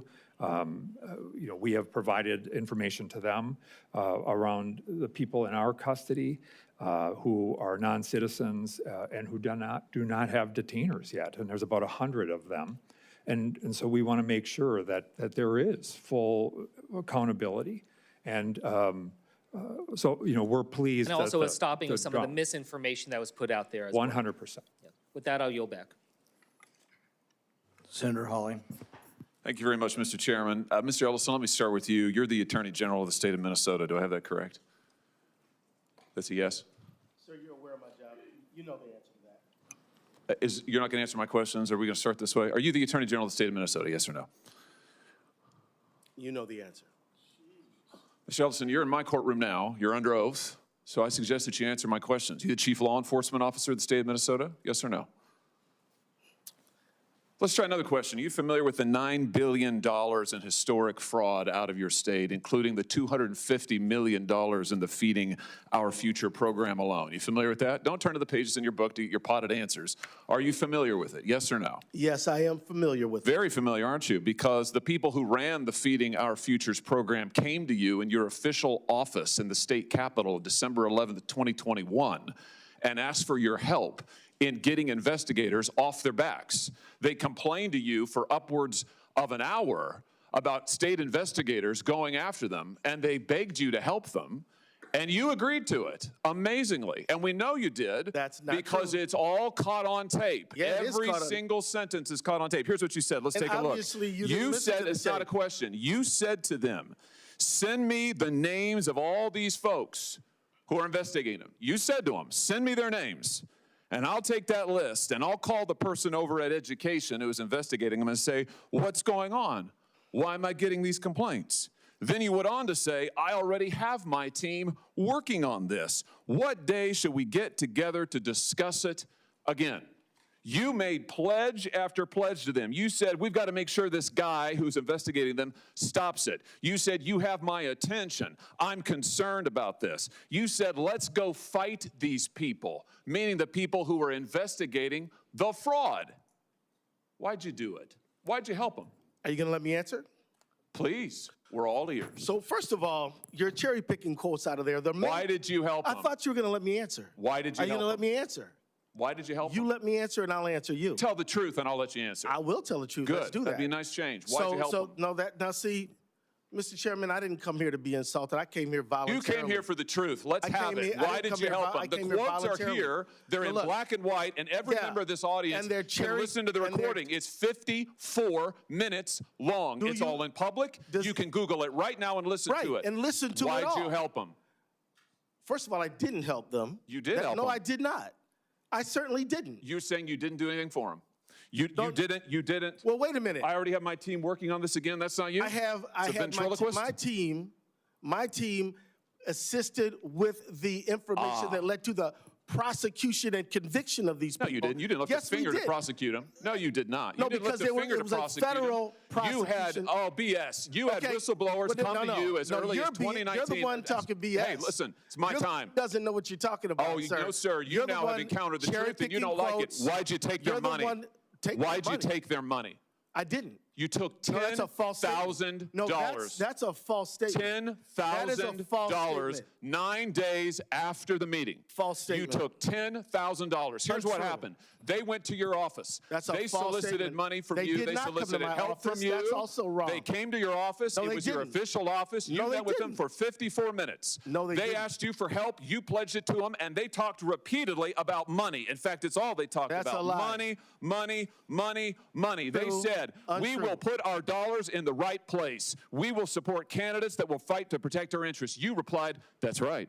They said if you are that is securing not your true. donor base and securing your power base, you can act the way you want. You replied, money is freedom. They said the amount of money circulating, I'm reading the transcript, the amount of money circulating in our community today is powerful, and we haven't realizing it in a meaningful way, and you said, give me the specifics, and 9 days later, you took $10,000 That's a lie. from people who were then indicted. It's in your reports. Why'd you do it? Sir, Was it worth it? You know what? This is a theatrical performance. 10,000. This is the truth. It This is has what nothing to accountability do- looks like, of which you've had none. No, the you fact- helped fraudsters defraud your Lie. state and this government of $9 billion, and Sir, you got a this is- fat campaign contribution out of This is it. completely You ought to be indicted. untrue. Well, then That's the truth. I think we've made the point. Let's keep the tenor Well, just a for the little more record, calm. Oh, I'll ask how I want he's to, lying, Senator Paul. and that's the truth. Oh, no, this is all on the record, no, sir. Did you bother You are- Did you bother to investigate where the money that you facilitated their fraud for, where it went? Do you know where it went, what it was used for, the fraudulent money? I do, because we just heard testimony about it yesterday. Because we the were funds key went players to in the hundreds of millions of investigation. dollars to Yes, terrorist we groups, do to know. transnational criminal organizations, to the drug trade, to drug trafficking, to child trafficking. And you took $10,000 That's a lie. and helped them do it. You know, the other thing is, untrue statement. whistleblowers came to you as early as 2019. Let's look. As early as 2019, this is a- whistleblower. Don't talk over me. No, as no, early you're as talking over me. 2019, it's my hearing, pal. As early as I'm not your pal. 2019, Don't call me pal. whistleblowers came to. Well, I should call you prisoner because you ought to be in jail. Well, we'll see what you can do In about it. 2019, whistleblowers came to you in your office and referred to you fraud allegations from Feeding Our Futures, and you blew them off. Listen, your own state newspaper That's a lie. investigated it. The Minnesota Star Tribune, the Partners in Nutrition, brought its concerns to the Attorney General's office in 2018 and in 2019, and you did nothing. You did nothing for years. The only action you took is, false statement. once all these fraudsters came to your office It is a and asked false you to get involved statement. and offered you money, Did not come to then my you got office. involved. They Then did you not- took the money, they and then did- you got involved. They did not come to my office. You're completely wrong about that. You met with I them did for not take anybody's 54 money. minutes, and you took $10,000, and they also gave your family money. They gave your family thousands of dollars in campaign contributions in addition to what they gave false you. statement. Let's put the This is, you know, this is completely untrue. The New York Post. Yeah, we know the New York Post. Minnesota Keith Ellison, AG, accepted campaign donations from individuals linked to the $250 million COVID fraud scheme after they were in your office. Not- the donations came on December 20th. Sir, you this met is with them not- on December the 11th, and on January 20th, the FBI knocked over their headquarters. No. That's the sequence of events here. No, it's not. You've the been sequence right of at the events. center of this fraud not thing the from the sequence of beginning, events. and It's you've untrue. enabled it. And sir, The false you statement- should resign. And sir, you should resign. I was thinking the same thing about you. Should resign. You, Thank you, I was Mr. thinking Chairman. the exact same thing about you. I'm sure after encountering this yeah. truth, you are, because it hurts to have because accountability, doesn't it? Because after this parade It of hurts to have lies and accountability. presentation, Time has I think you should be expired. ashamed for misrepresentation. Time has expired. Senator Moreno. Unexpected next witness. They're expecting somebody on the other side. Oh, should I go on to Blumenthal? What So, is- let me ask, Excuse me, a second. I made a mistake. I I'm thought supposed to so. go to the other side. Senator Blumenthal.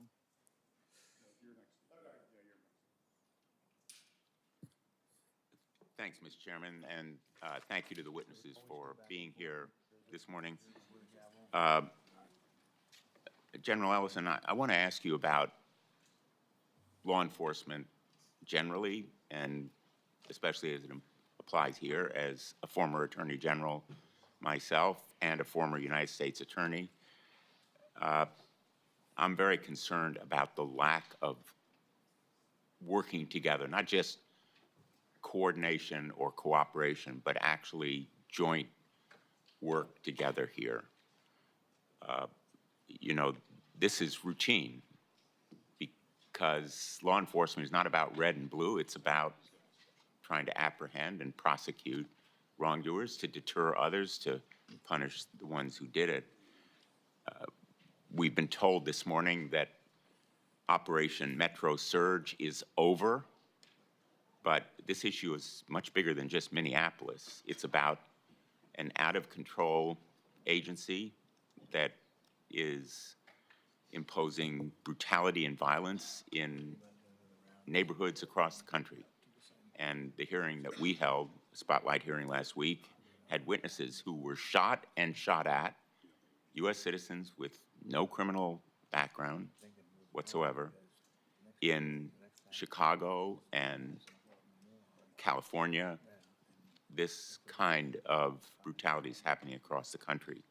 So I think it really is a national issue. I appreciate your leadership on a national level to try to bring some sanity and rationality here. You were asked earlier by Senator Peters about the lack of cooperation in the investigations of Renee Good and Alex Preddy's death.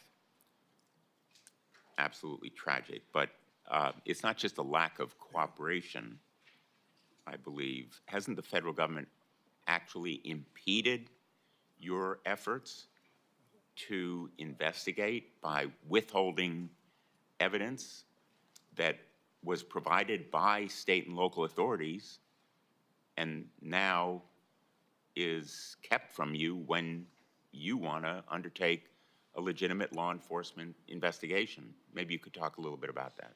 Senator, we certainly hope this situation does change, but up until now, particularly on the Good matter, we have been denied access to critical evidence in the case to evaluate it.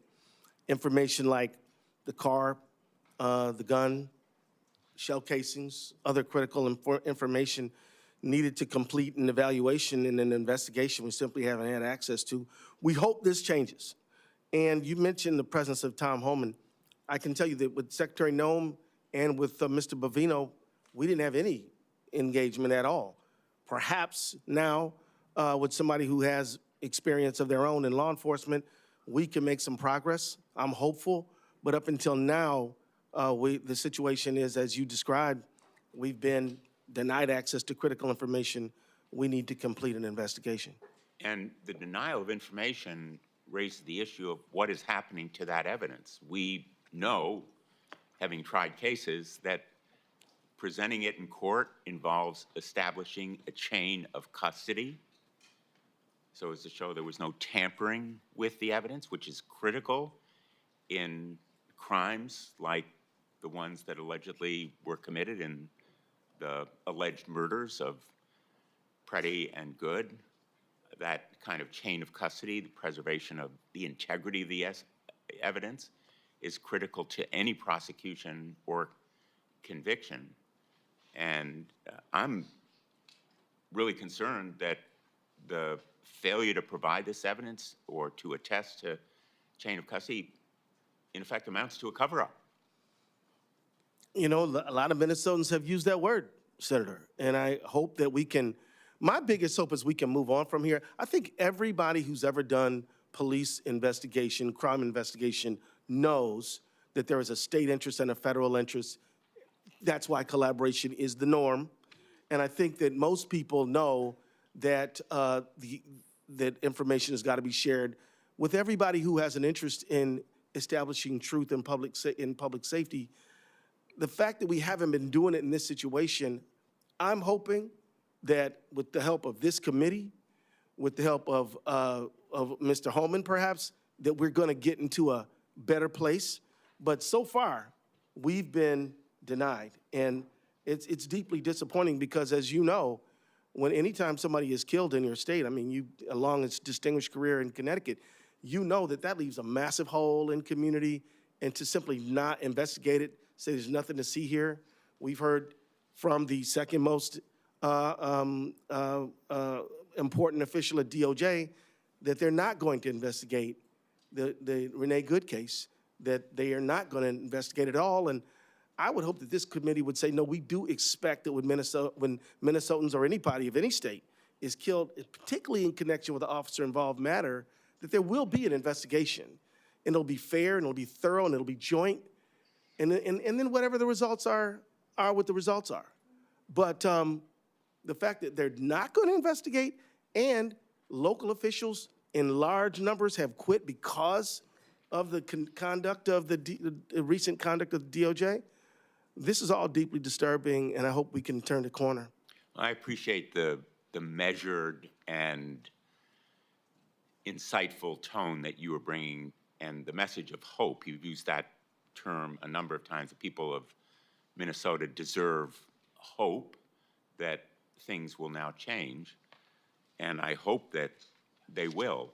I think the nation hopes that they will. But in the meantime, the failure to investigate the good killing, and in fact, I believe that the investigation is focused on Renee Good's family. That's right. Insofar as there is any investigation, it's of her sister and possibly her family. I find absolutely abhorrent and incomprehensible. So I think there is a need for real reform in the Department of Homeland Security, which we are endeavoring to do, as you know, with common sense, restraints, and far-reaching overhaul of this agency that right now is out of control and needs to be reined in. But in the focus on this action in Minneapolis, I hope professionalism, such as you brought to this effort, will prevail. And again, my thanks to you and Mr. Schnell and Mr. Niska for being here today. Thank you. Thank you, Senator. Senator Moreno. Thank you. Mr. Niska, I'll start with you. Just a basic question, just to kind of level set. We can have the three of you just answer decently, quickly. Do you think that people who are here in this country illegally, meaning they either entered illegally or overstayed a visa, should be deported? Yes, simple yes or no. The rule of law, yes. Mr. Ellison? Do they have an asylum petition pending? You get your microphone. If they have a pending asylum petition, I think it should be heard. If they have some basis for their presence in the country, I think ordinary due process should take place. Yeah, it's just from my perspective, simple. I'm not a big shot lawyer like you. Just a quick question. If you enter the country illegally or you overstay a visa, should you be deported? My simple answer is, sir, it depends. Okay, so if somebody breaks into your home, should they be arrested for breaking and entering, or does it depend? It's an entirely different scenario. How's that? Because immigration is essentially a civil, and the breaking into my home is a criminal matter. Oh, okay, gotcha. So if there's laws that should be enforced, so we shouldn't enforce civil violations? We absolutely should enforce them. But you just said that it's a civil matter, so it's different. So if somebody you enforce creates civil matters. So if somebody commits a civil infraction, it shouldn't be enforced? It should be. Okay, so they should be deported. No, they should have due process that is associated with their petition. So, again, for example, so the act of entering the country illegally, you think we should say, well, did you really do it or not do it? It's pretty obvious that they did, right? well, I mean, it would depend on the facts of the situation, and then they might say, I just gave you the facts. Right, They entered the country without permission. but Senator, what if they had a good faith basis to say they would be persecuted in their home country and subjected to real oppression there? Under international law, there are provisions for them to make a case. That's a phenomenal point. Mexico and Canada, do you consider those to be safe countries or no? Generally, I do, but there are certain generally you do? Wow, well, I mean, I would just say this. You border Canada. Don't insult your neighbors to the north. No, I love my neighbors to the north, well, so but is it a generally safe country? Generally, yes. So then somebody seeking asylum could certainly be safe in Canada and Mexico, no?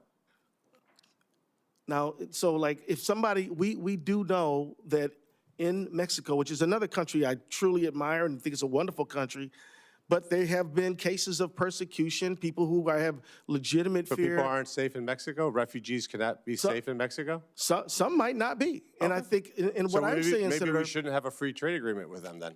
I didn't say that, but what I would say, Senator, is that we should hear their petition. We should at least hear it out. We should say, is there a well-founded and legitimate fear of persecution in your home country? That can't happen in Mexico? Well, I think that she should just follow the international protocols that existed. And It is, which is that you seek asylum in your nearest country that you are seeking asylum in. But it sounds to me that your answer is no. Mr. Schnell? Senator, if I were to answer yes or no, it would be misleading. And I think ultimately it does boil down to due process. It actually is pretty staggering that the easiest question that I could possibly ask is confusing for the two of you. I mean, that's decently disgusting, and I'm going to tell you why from my perspective. I wasn't born in this country. My mom and dad had to follow the rules to bring me and my 6 siblings into the United States, and I find it disgusting that the two of you guys want to reward people who skip the line, pay drug cartel members to smuggle them across the border, are coached to say exactly the right words when they hit Border Patrol. And by the way, the people who do that, the people who are from my neck of the woods, from South and Latin America, get abused, get raped, get held at gunpoint because people like you say, oh, it's okay, maybe we'll allow them into the country, when we should have a very simple policy, which is you can't enter our country illegally and you can't overstay your visa. The fact that the two of you are top law enforcement people in your state and you can't simply say, hey, violating a civil or criminal offense is a problem, is probably the origin of why we have these issues. Let's move on for something else. Mr. Ellison, as the Attorney General of the state of Ohio, I'm sorry, the state of Minnesota, you would never get elected in Ohio. Who's Victoria Harwell? Because you haven't said her name. I'm just curious who she is. Is there a question you'd like to ask me? Yeah, who is she? As I understand it, she's a very unfortunate, tragic victim of a crime. Okay, and what have you done about it? Well, in Minnesota, sir, I prosecute crimes that are... What have you done for Victoria I'm Harwell? telling you about my jurisdiction. I'm just telling you what you've done for No, Victoria no, Harwell. I'm telling you about my jurisdiction. No, but I didn't ask you a question about your jurisdiction. But it If I has did, to- you could answer that one, but I haven't. So just tell me about Victoria Harwell. Just tell me what you, maybe the answer is nothing, which is fine. Just tell me what you've done for Victoria Harwell. We have done everything that the law allows us to do. Okay. And she's an American citizen, right? I assume so, yes. You haven't even bothered to look into who she is? No, sir. What I'm telling you is that I don't know, what her nationality is. It doesn't mean I don't know anything. It means I don't know that. Well, thank you for your concern for the Harwell family. It's obviously pretty sad that the Attorney General of the state of Minnesota has not even bothered to understand who she is. And you haven't mentioned her in her testimony, but you certainly know who Renee Good and Alex Preddy are. I do. Yeah, so obviously your priorities are clearly obvious. Tell me about Temple Israel. What happened there? Well, my dear friend of mine is the That would be rabbi, the answer to lead your rabbi question at Temple Israel. Could you just answer my question, please? Well, a lot of things happen there. Do you have something in mind you'd like to bring up? Yeah, any particular incidents happen of anti-Semitism? Well, there have been acts of anti-Semitism there. What have you done about it? Of which I oppose vigorously. We've supported local law enforcement in doing the right thing in those communities. I mean, let me tell you, you're asking me about a place I know a lot about. I've been to Temple Israel an untold number of times, and so if they ever have any security concerns, that is a concern of mine. And Absolutely. so what have you actually done differently to help fight anti-Semitism in Minnesota? I speak against anti-Semitism. I condemn it as repugnant and wrong. Let's pause there. You speak against anti-Semitism. Will you condemn Louis Farrakhan's comments saying that Judaism is a dirty religion? You know, sir, I thought I was coming here to talk about immigration policy. That was a layup question, by the way. No. I thought I was talking about immigration policy. I didn't know that we were going to be talking about all these matters. I mean, I'm reluctant to just sort of, we already had one thing where we didn't mention immigration policy at all. I'm fine with you asking about questions around asylum and things like that. That makes a lot of sense to me. But now we're going off in all kind of different directions. I think there should be some scope to this hearing. And so thank you for your interest. And we both share a need to condemn anti-Semitism. Well, a few of my colleagues have gone over time, Mr. Chairman. So I find it disgusting that we would have a witness who's the Attorney General of a state that will not condemn the fact that somebody said that Judaism is a dirty religion. The fact that we have a witness of that low caliber here before the United States Congress is an insult to this institution. I'd like to put a finer point on one of the things you asked too, because the responses were that they say, well, due process hadn't been completed. Let's say due process is completed, there is a final order, but the person isn't accused of any crime. Their only crime is being in the country illegally, as Senator Moreno did.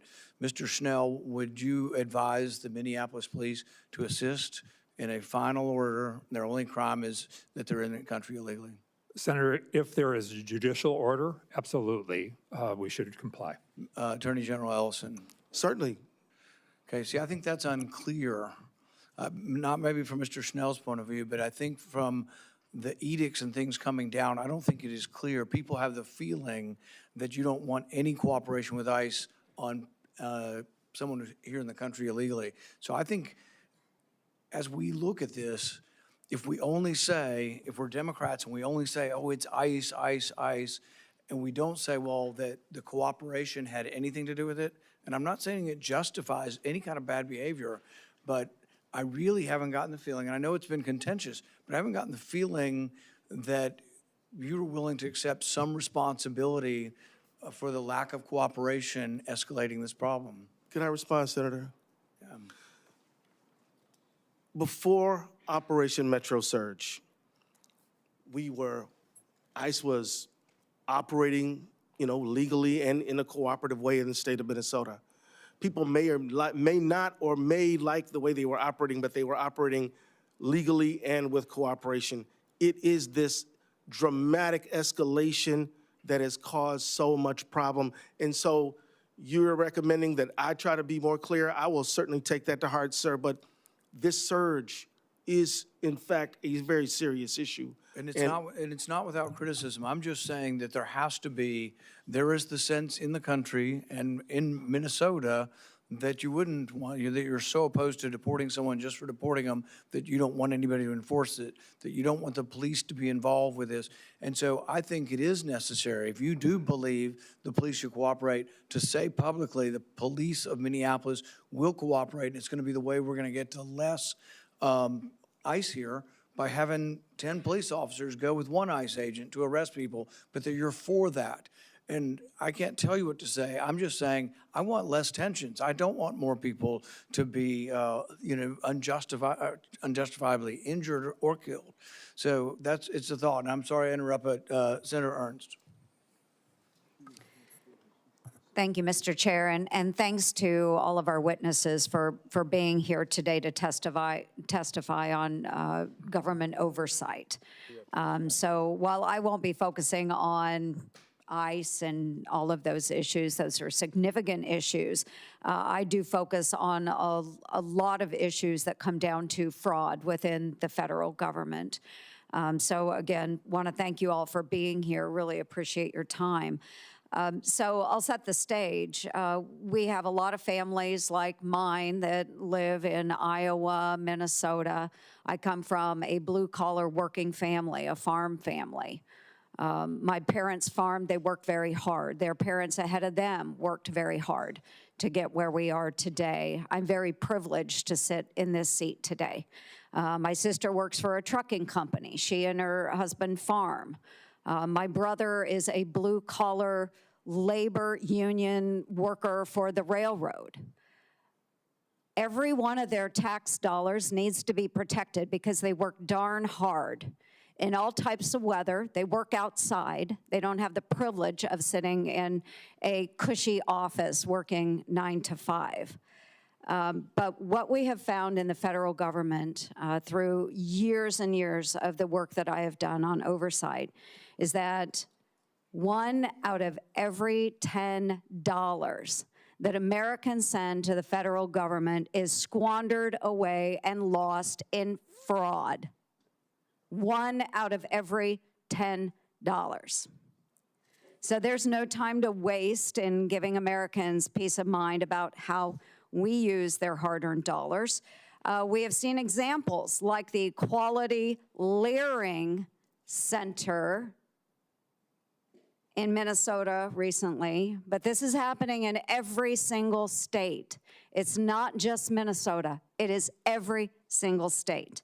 And accordingly, Mr. Chairman, I would like to submit my Squeal Award to Minnesota Governor Walz for the state's massive fraud ring for the record. I'm putting Without together objection. Thank you.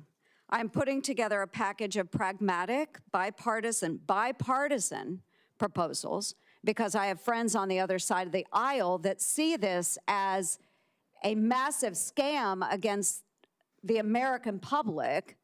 They see this and they want to deal with it. They want to prevent waste from ever occurring again. For too long, Congress has pretended to search for who is actually responsible for the amount of fraud and waste in programs after those funds have already gone out to the states and localities. It's almost like a problem Scooby-Doo and the Mystery Gang might face. So right here, folks, well, the mystery is solved. Congress is responsible. By allowing weak incentives for states and localities to police spending after those grant funds are dispersed, fraud is able to increase more easily, and it's harder to recoup improperly used taxpayer dollars. So, Representative Niska, too often the federal government writes a check and then looks the other way. How should Congress redesign incentives to ensure states have real skin in the game and safeguards taxpayer dollars once those funds have left Washington, D.C.? Well, thank you, Senator. And you're absolutely right that people respond to incentives, and especially immoral people respond to incentives. And unfortunately, we've had both in federal programs, but especially the way the Walz administration and Attorney General Ellison have overseen those programs in Minnesota, we have seen an enormous loss of our important taxpayer dollars.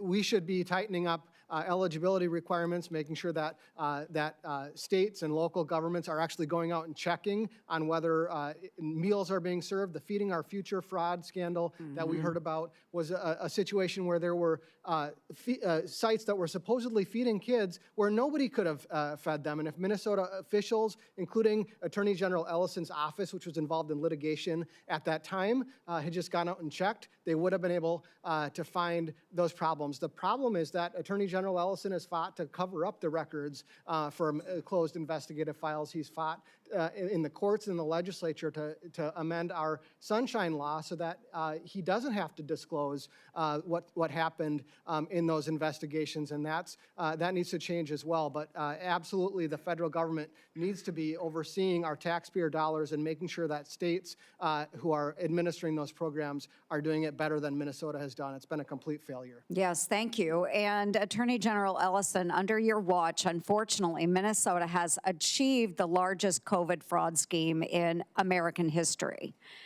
Under your watch, those whistleblowers who brought attention to the fraud and waste in your state faced retaliation. Under your watch, billions of tax dollars intended for unemployment insurance, supporting hungry children, just as described, children with autism, providing housing for the most vulnerable, keeping small businesses afloat through COVID, and more were instead, all of those dollars were funneled away into fraudulent schemes. So last month in an interview with CNN, you were asked if your office has done enough to stop the fraud. And you responded, "Of course we've done enough." And this is a quote, "Of course we've done enough. And we're doing more every single day. This is a political matter. This is not a serious thing." Those are your words. They are.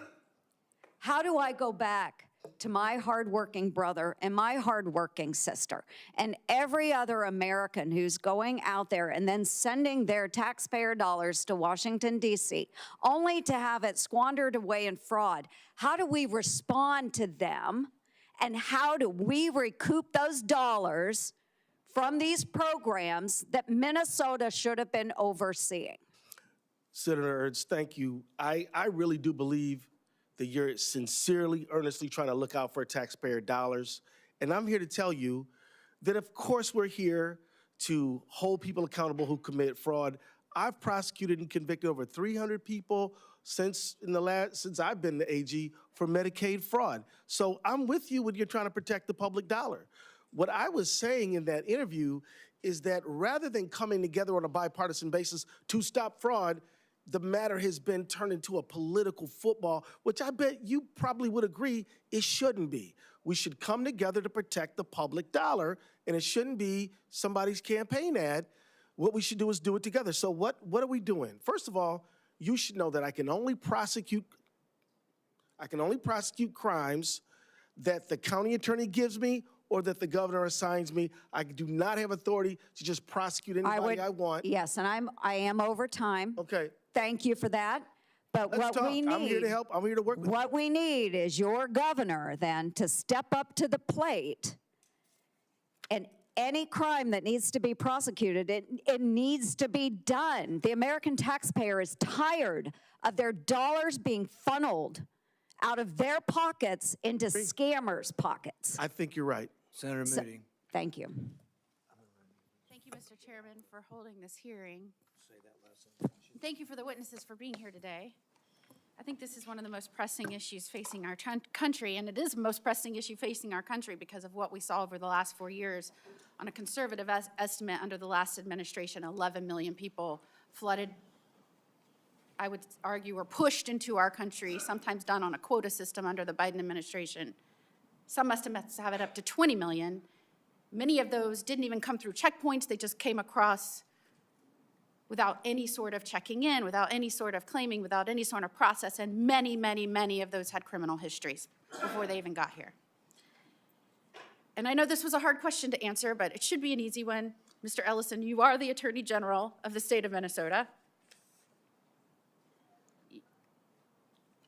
I'm not a, what question is that, Senator? You're the Attorney General of the state of Minnesota. I of course am, obviously. That's, Well, I was introduced You that didn't way. answer Senator Hawley, so I'm just trying to get that on the record. I will easily answer. Not only am I the newest United States Senator, I was the Attorney General for the state of Florida. Easy answer.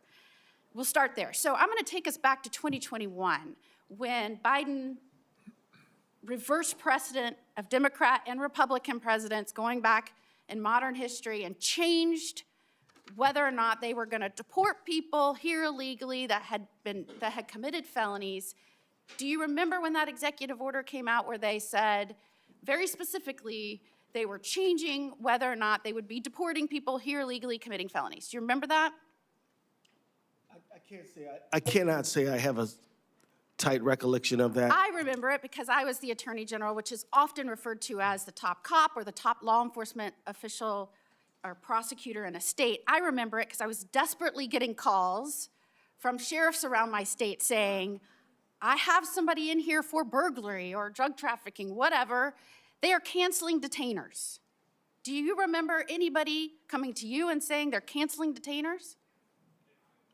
I remember we had a robust conversation around a range of issues, and what we did is evaluated Minnesota law and shared that information. And what I mean by that is under the Biden administration, Mayorkas and everybody that was working on immigration started systematically breaking down the border.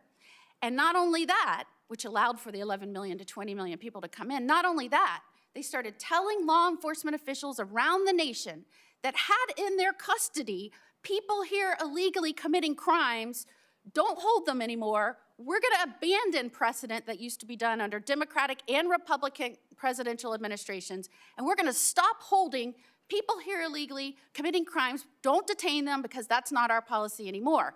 So what did I do as the top law enforcement official in the state of Florida, as the Attorney General? I sued the Biden administration immediately and fought back because my law enforcement officials had the trust in me that I would fight for the safety of our communities. It just came out recently after we had to bear the absolute devastation to this country as it related to immigration and crimes in our community under the Biden administration, that the Trump administration said that we have gotten out of your state tens of thousands of people here illegally with criminal backgrounds. Is that a good thing or a bad thing?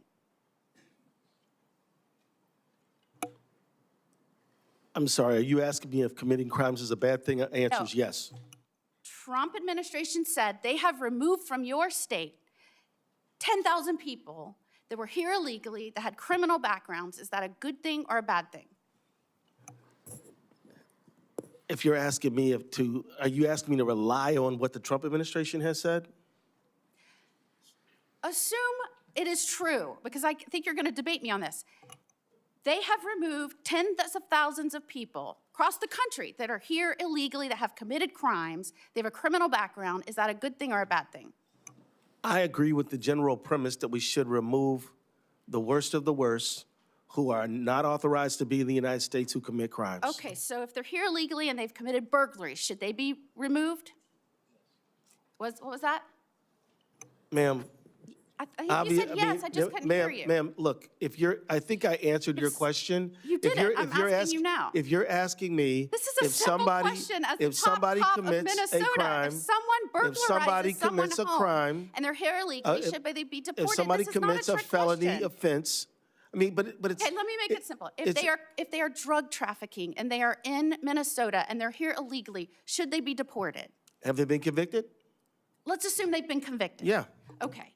If they have broken into people's homes or committed theft, or let me go as far as saying if they've committed fraud and they're here illegally, should they be deported? Have they been convicted? If they are in the process and they have a background of a criminal conviction for any crime, should they be deported? People who have been convicted and are not authorized to be in the country should be removed. Okay, if they've been convicted and they have an application in process or they've claimed asylum, should they be removed? Don't we need to find, I mean, If they have a criminal conviction for fraud and they're here yes. illegally or they have a They- process they pending, ans- should they be removed? If they have a criminal conviction for felony fraud and they're unauthorized to be in the country, they should be removed. So do you think it would shock the federal government when in January of 2026, you said, and I quote, we're not going to help the Trump administration. We're not going to devote the resources of our state to help the Trump administration. That's not our business. We're not going to help them. We're not going to do their bidding. I'm glad you asked me. Hold on. Do you think it would surprise an administration who's trying to go back and rid communities of people here illegally that are committing crimes to have the top law enforcement officer of the state said, we're not going to help them?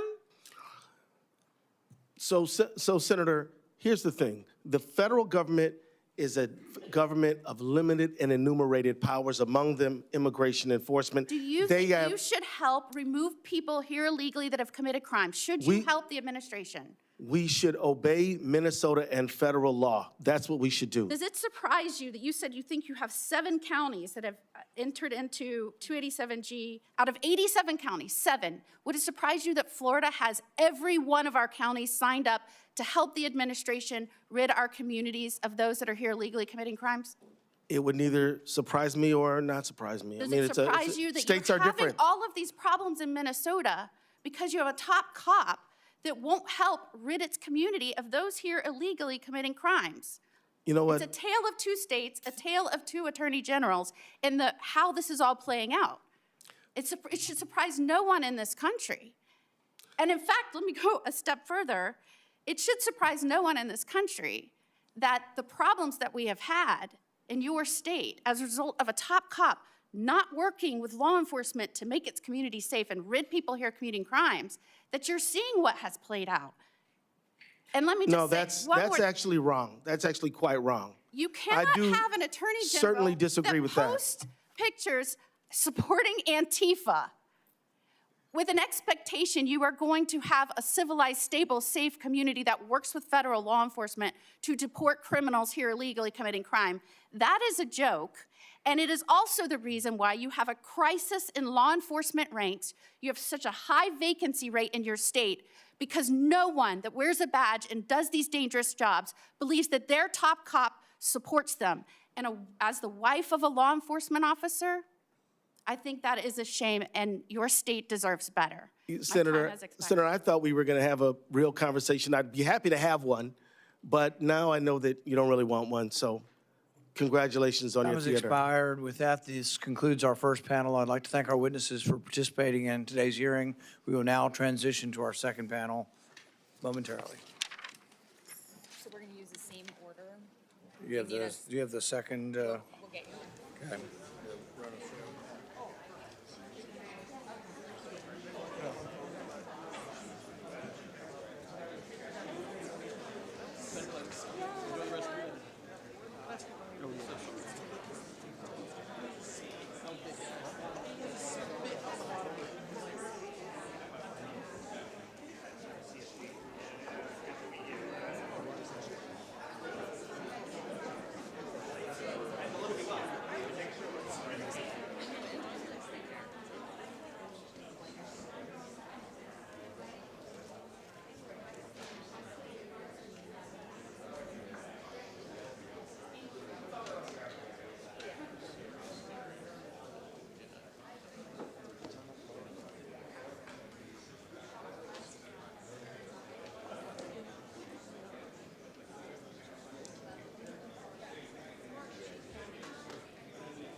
We will now begin our second panel. I'd like to welcome Joseph Edlow, the Director of U.S. Citizenship and Immigration Services, Rodney Scott, Commissioner of U.S. Customs and Border Protection, and Todd Lyons, the senior official performing the duties of the Director of U.S. Immigration and Customs Enforcement, or ICE. It's the practice of the committee to swear in witnesses. Will each of you please stand and raise your right hand? Do you swear that the testimony you will give before this committee will be the truth, the whole truth, and nothing but the truth, so help you God? Thank you. You may be seated. The witnesses' opening statements have been submitted for the record. We will now play a video that has been authenticated. The audio has been reduced except for the sound of the gunshots at the end. We just would advise the audience not to be startled by the gunshots at the end.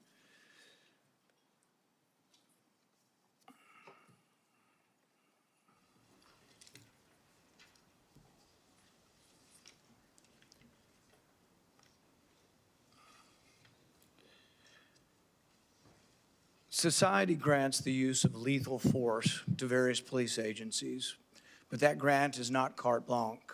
That grant comes with serious conditions. The grant to use lethal force is so ominous, that society only allows such force to be used in rare occasions. Today we explore the rules of engagement, the rules for the proper use of force, and the rules for the use of force that are proportional to the threat. My goal with this hearing is not to condemn or to argue to defund ICE. My goal is to restore public trust. If you don't admit that there's a problem, though, we're not going to get anywhere. Witness the thousands of people in the streets in Minneapolis and in Minnesota and the millions of viewers who witnessed the recent deaths. It's clearly evident that the public trust has been lost. To restore trust in ICE and Border Patrol, they must admit their mistakes, be honest and forthright with their rules of engagement, and pledge to reform. I hope the leadership of ICE and Border Patrol here today will participate in a meaningful way today in the committee discussion on the proper use of force. We can roll the video or begin to roll the video. All right, stop. So what we see is the beginning of the encounter with Alexander Preddy. He's filming in the middle of the street. We see two women that are, as you watch the video, jawboning, complaining, protesting, yelling, maybe not being nice, but they're protesting. Well, let's keep the videos stopped. And so my question to Mr. Scott first is yelling at ICE officers or Border Patrol, is that a form of domestic assault on the officers? No, sir. Mr. Lyons? No, sir, it's not. And is filming of ICE or Border Patrol either an assault or a crime in any way, Mr. Scott? No, sir. Mr. Lyons? No, sir. Let's roll. Go ahead. Just a question for you, Commissioner Scott. So we see Alex Preddy here.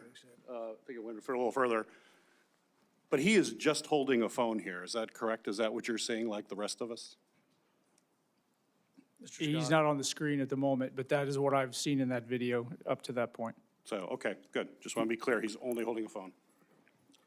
Okay, let's roll it a little bit farther forward. All right. And keep going, and keep going past this. All right, now stop. So what we've seen is the two women, we don't know what they were saying. I don't think that's audible on anything. They were probably bugging, bothering, whatever, yelling, protesting at the officers, but I don't think they touched them in any way. Do you think that, or is it appropriate, or is it an appropriate use of force to shove the woman to the ground here? Mr. Scott? I can't answer that because this video does not show everything that led up to it, any encounters before, that investigation's ongoing. I think we will get that information, but we don't have it from this video. So let's say hypothetically, two women were yelling at one of your officers. Is it okay to violently shove them to the ground? No, sir. Mr. Lyons? No, sir. Probably good. Just put that up. So I have a question. We see the shove here. I think we're going to see her go to the ground in the image going forward. So we'll want you to verify that. I think you saw that video. You know that she gets pressed to the ground, Mr. Scott, there. So I have before me here, this is the policy for Homeland Security, where de-escalation tactics should be employed to minimize the likelihood of the use of additional force. In fact, agents shall employ de-escalation tactics and techniques. Would you consider pushing a woman down to the ground a de-escalation tactic? It can be, depending on the circumstances. I don't know what happened before this. If the officer thinks that doing that is going to prevent any kind of a physical encounter, if there's a weapon or anything else, I'm not saying there is. I'm just saying in certain cases, using hand-to-hand is a de-escalation. So this woman, who we all can look at our eyes, I mean, this is the thing that's so frustrating for the American people, and the 90% of people who have looked at these videos, this woman's clearly trying to have her back turned, trying to get away, and he shoves her pretty violently to the ground.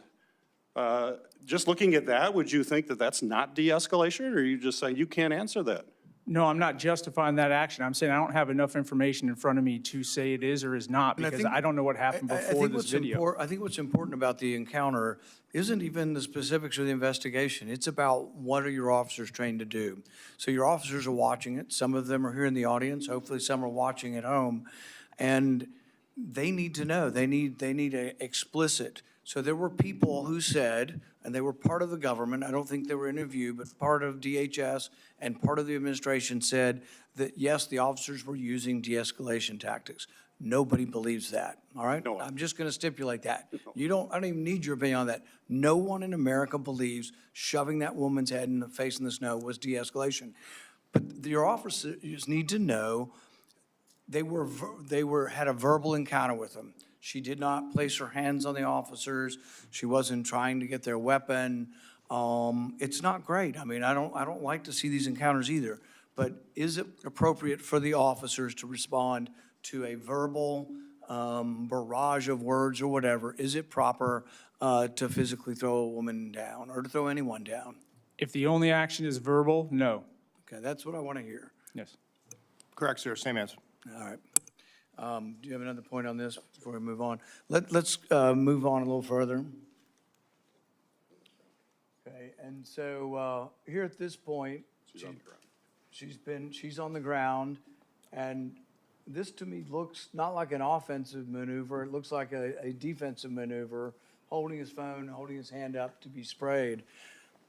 I think the problem what we have on so many of these images, and not just this one, all of the images that we see is really people being held in forcefully from inches away, sprayed in the eyes with this stuff. And I know it depends on the circumstances, but there's got to be a better policy. You guys have to figure it out. I mean, there was a stark contrast when we see the array of ICE agents and Border Patrol agents and the Minneapolis State Police. And it is not an easy job. I have two policemen, retired policemen that work for me.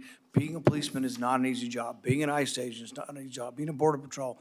But the Minneapolis policemen were standing there stoically with their arms crossed, And you could say, well, they weren't getting all the crap thrown at them. That's true.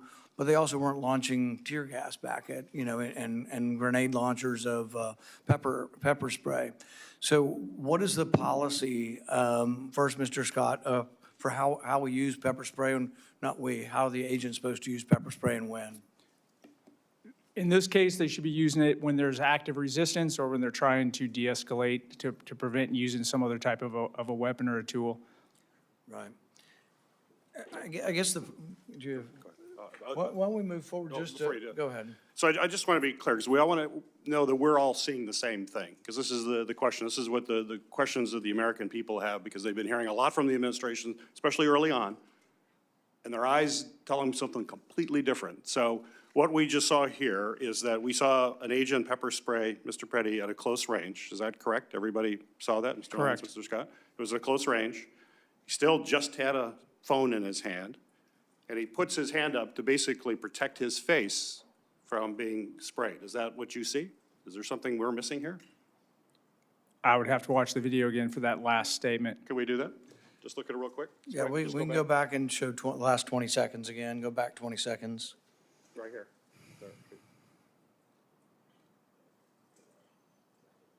little bit more. And then go forward a little Keep more. going a little bit more, right there.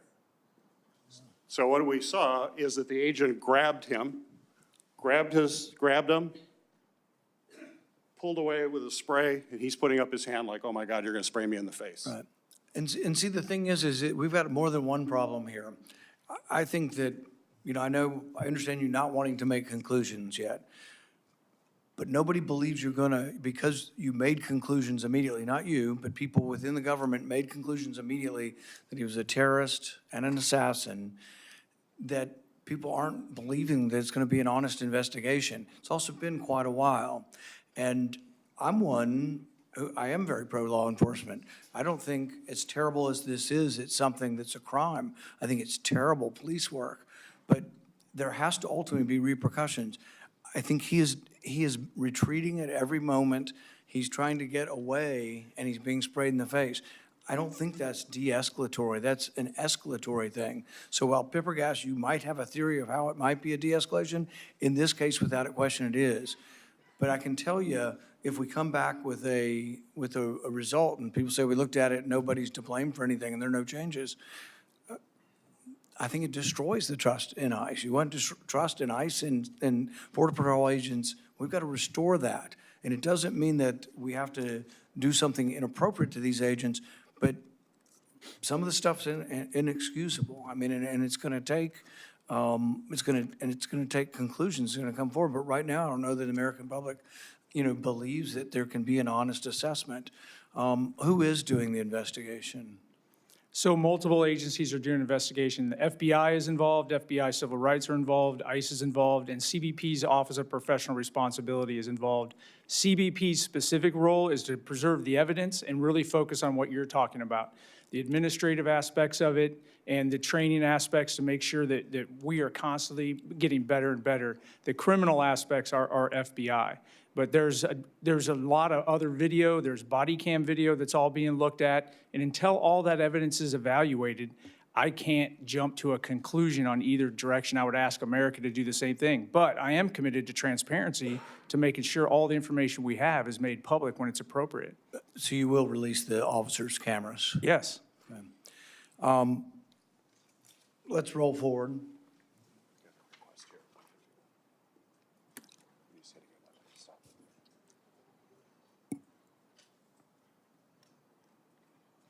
Okay, we can stop. So it goes on. I mean, he's standing up, he's trying to protect his eyes, but he's still back filming and on the back of his heels. At no time in the encounter, we've gone forward a couple of seconds, do you see him try to strike an officer? Nor does he brandish a weapon, which was alleged as well. And so we're going through this, and it's like, they will say, oh, he's, resisting at some point. I don't see any resistance, but it's kind of hard to tell when you have 6 people on you and you're moving, are you resisting? I mean, the natural instinct is when 6 people are on top of you, you're going to be trying to move. You're not going to be placid, particularly after they've sprayed him several times. But I see nothing here, I mean, not even a hint of something that was aggressive on his part. Everything was retreat. He's over in the street, he retreats. The woman is pushed to the ground. He tries to assist the woman to get up. He's violently sprayed, and it just continues. And so I don't think this should take months and months and years and years. There needs to be a conclusion. You want to calm things down. I think Tom Homeland being there and now saying we're going to reduce his presence in the street is a good sign and a good step forward. And I'm glad that's happening. I think that is de-escalation, true de-escalation in a diplomatic way. But we need to have answers here, and there needs to be an announcement. These are the new policies. This is how we're going to interact with the public, because the public needs to know too. If I go to a protest and I shout something at people, could I be killed? Just a little further. Let's go back. Let's go a little further on the video.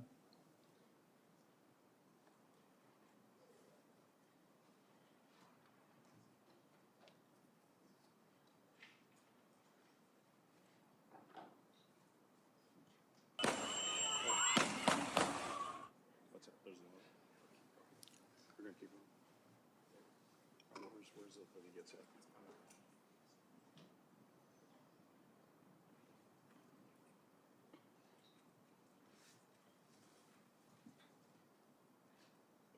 We can stop there. One of the theories initially that was proffered, and I'm assuming is not true, but I just like confirmation that's not true, was that as his gun was taken from him, it accidentally discharged, causing them to fire their weapons. His gun wasn't fired? I can't testify to that. I'm not, that is under FBI's purview with the ongoing investigation. I can't answer that question. All right. Did you have another comment at this point? Go a little bit further.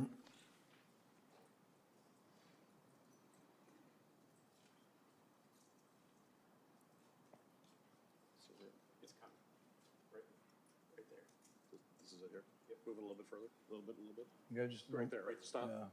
Yeah, stop that if you would. So if you'd stop that, I think what we saw right there, and make sure we're seeing this, that the officer basically started to beat him with a pepper spray canister at that point. That's right before we stopped that. So to both of you, is beating someone with a spray pan, with a canister, is that de-escalatory? You're going to give me the same answer? You don't know if that's de-escalatory? Take it away from this incident. If you just saw someone beating someone with a canister on the ground, would you think that's de-escalatory? Was that what you would? We're leaving out what I'm seeing is a subject that's also not compliant. He's not following any guidance. He's fighting back nonstop. I don't know what they're saying. I don't know what's going on in this situation. I know that they're all being interviewed what was going on, and that will be part of the official record.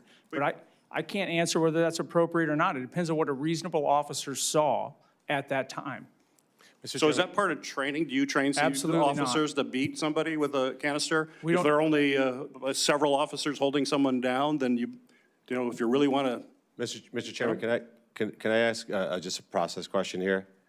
Are the people in those videos not entitled to Fifth Amendment and 14th Amendment protection of due process?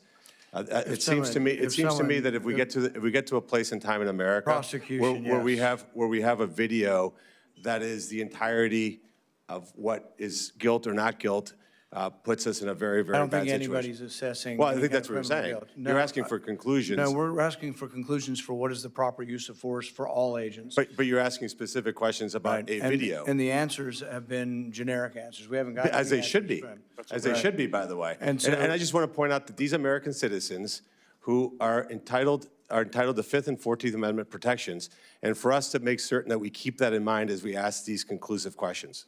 They do. For a court of law and for any criminal proceeding, they absolutely deserve that. We're going to move on to a first round of questions, and I'm going to pass mine to Senator Johnson, and I'll reclaim mine later. Mr. Chairman, first, are the witnesses going to be providing testimony?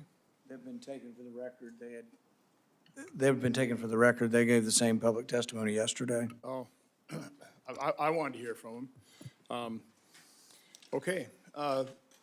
So there was a real disconnect in our first panel in terms of Congressman Emmer and the representative from Minnesota State Legislature versus the Attorney General and fellow in charge of prisons in terms of the level that Minnesota was cooperating with ICE and with Customs and Border Patrol. Were you listening to that opening panel? Yes, sir. Yes, sir. So I'll start with you, Commissioner Scott. What would you agree or disagree with in terms of what was said in that first panel in terms of the cooperation or lack of cooperation? Because according to Attorney General Ellison, said they were perfectly cooperating and there shouldn't have been any problems here. And I think that the statement he used is it was because of the unprecedented nature. Let me get the. Well, just said again. It was because of the scale of the surge that's what caused all the problem versus Minnesota cooperating or not cooperating. Yeah, that's not accurate at all. I actually met with the Attorney General when I went up with Tom Homan. We initially had conversations. The reason that CBP surged a bunch of resources into Minneapolis is because ICE couldn't go do arrests without being violently assaulted, and they were not getting support from state and local law enforcement. So talk about the kind of arrest, because we heard from here, and I, quite honestly, I didn't get the complete answer from the fellow from the prisons when he said, as long as there's a judicial order. And I was wondering, does he mean from an Article 3 judge, or is he talking about the administrative law judges that we use for enforcement of ICE? So was that a distinction? Were they only going to honor and they only going to cooperate with Article 3 judicial orders? Or did they concede the fact that, we handle federal immigration law through the administrative law judges? So I would defer to ICE on what the normal processes were. Mr. Lyons. Yes, sir. I can speak to that. It's both, sir, judicial and administrative. They did not cooperate at all. I can give you an example. Well, please give me multiple examples. I can give you an example where ICE, Enforcement Removal Operations and Homeland Security Investigations, we did execute a criminal warrant for an individual from Ecuador who fled the state of Connecticut that was wanted for the state of Connecticut for a rape of a 14-year-old minor. He did have a murder warrant from Ecuador, and we did not have any cooperation with that. Going back to the surge part, we did have that. Just describe no cooperation. I mean, so we had walk through here. So you got this warrant on somebody who's, convicted of, or I guess convicted of a violent crime, or just wanted on a violent crime. I mean, be specific. Talk about this instance. This incident, sir, the subject was wanted from the state of Connecticut, fled the state of Connecticut after a detainer was not honored in the state of Connecticut. He was wanted for rape of a 14-year-old minor. But he wasn't convicted. They made a big deal about, it's got to be a convicted criminal. No, sir, it was an actual criminal warrant from the state of Connecticut. And that subject was also wanted on an Interpol warrant because he was wanted for homicide in his home country. And he was also illegal reentry, 8 U.S.C. 1326. So it was But you understand the point. Again, they were making a big point. It has to be convicted. A.J. Ellison kept saying, well, is the person convicted of the crime? Well, sir, I think we have to start first, is the person even supposed to be in the country in the first place? I understand. but so I'm just trying to point out, is that a valid criteria? The Attorney General Ellison was talking about, well, if as long as this person's been convicted of a crime, that's not required, is it? No, sir. The person's here illegally. There's a warrant from, from a different country as well as from the state of Connecticut. So with this individual, what did Minnesota not do? What was requested in Minnesota or Hennepin County or whichever? So the, Minneapolis Police Department and the St. Paul Police Department, they're, by city orders, they don't cooperate with us. So for instance, we asked them to hold a perimeter or hold a street. That's why we need more officer agents. We would have to go ahead and hold down that city block. Unfortunately, obviously, those vehicles do stick out. Obviously, we used, based on the subject's criminal history, we used an armored vehicle. Once that's seen, agitators started coming to the scene. So now while we're trying to effectuate a criminal arrest warrant in an apartment building, small stairwell, fatal funnel, we have to go ahead and hold down the outer perimeter, where if we had the cooperation of a state or local agency to work with us on that fact, we wouldn't have to have that many officers. Why weren't the state and local officials interested in arresting this individual with the multiple warrants on them? Just because it was an illegal immigrant? Because it involved an ICE operation, sir. So any other, if it's an American citizens with that kind of warrant from Connecticut, local police would have been doing this job themselves? I can't speak for them, but I would assume so, sir. I was a civilian police. I was a cop before ICE, and that's what we did. So talk about the violence, the threats, the doxing against ICE officers. Because again, that's where I've got a great deal of sympathy for people trying to enforce the law. They've been shot at. They've had their vehicles rammed, rocks thrown at their vehicles, doxed. On Central America, I found out that if you're become a new police chief, you get a DVD from the friendly drug cartels with your children and wife going into school and going to church. It's an explicit threat, hands off, or we're going to do something. Well, there's such a demand for unmasking ICE officers, but they've been doxed. So just talk about the violence, the threats, the doxing that your law enforcement officers are really under. So, sir, it's day to day. If I was the field office director for the state of New England. I covered all of New England. And if you looked at the beginning of the operations, January 20th up until April, ICE officers and agents weren't masked. But it's bad. And I'll just use myself as an example. The week that Charlie Kirk was assassinated, there was a tweet that went out. It said, kill Charlie Kirk, kill another, there was another individual in that, kill Todd Lyons. That's the stuff that ICE, yesterday after the testimony on Tuesday, I went back to numerous death threats against my family. There was a videotape of my wife walking to work that people actively post. The cartels have actually posted the schematics to my home.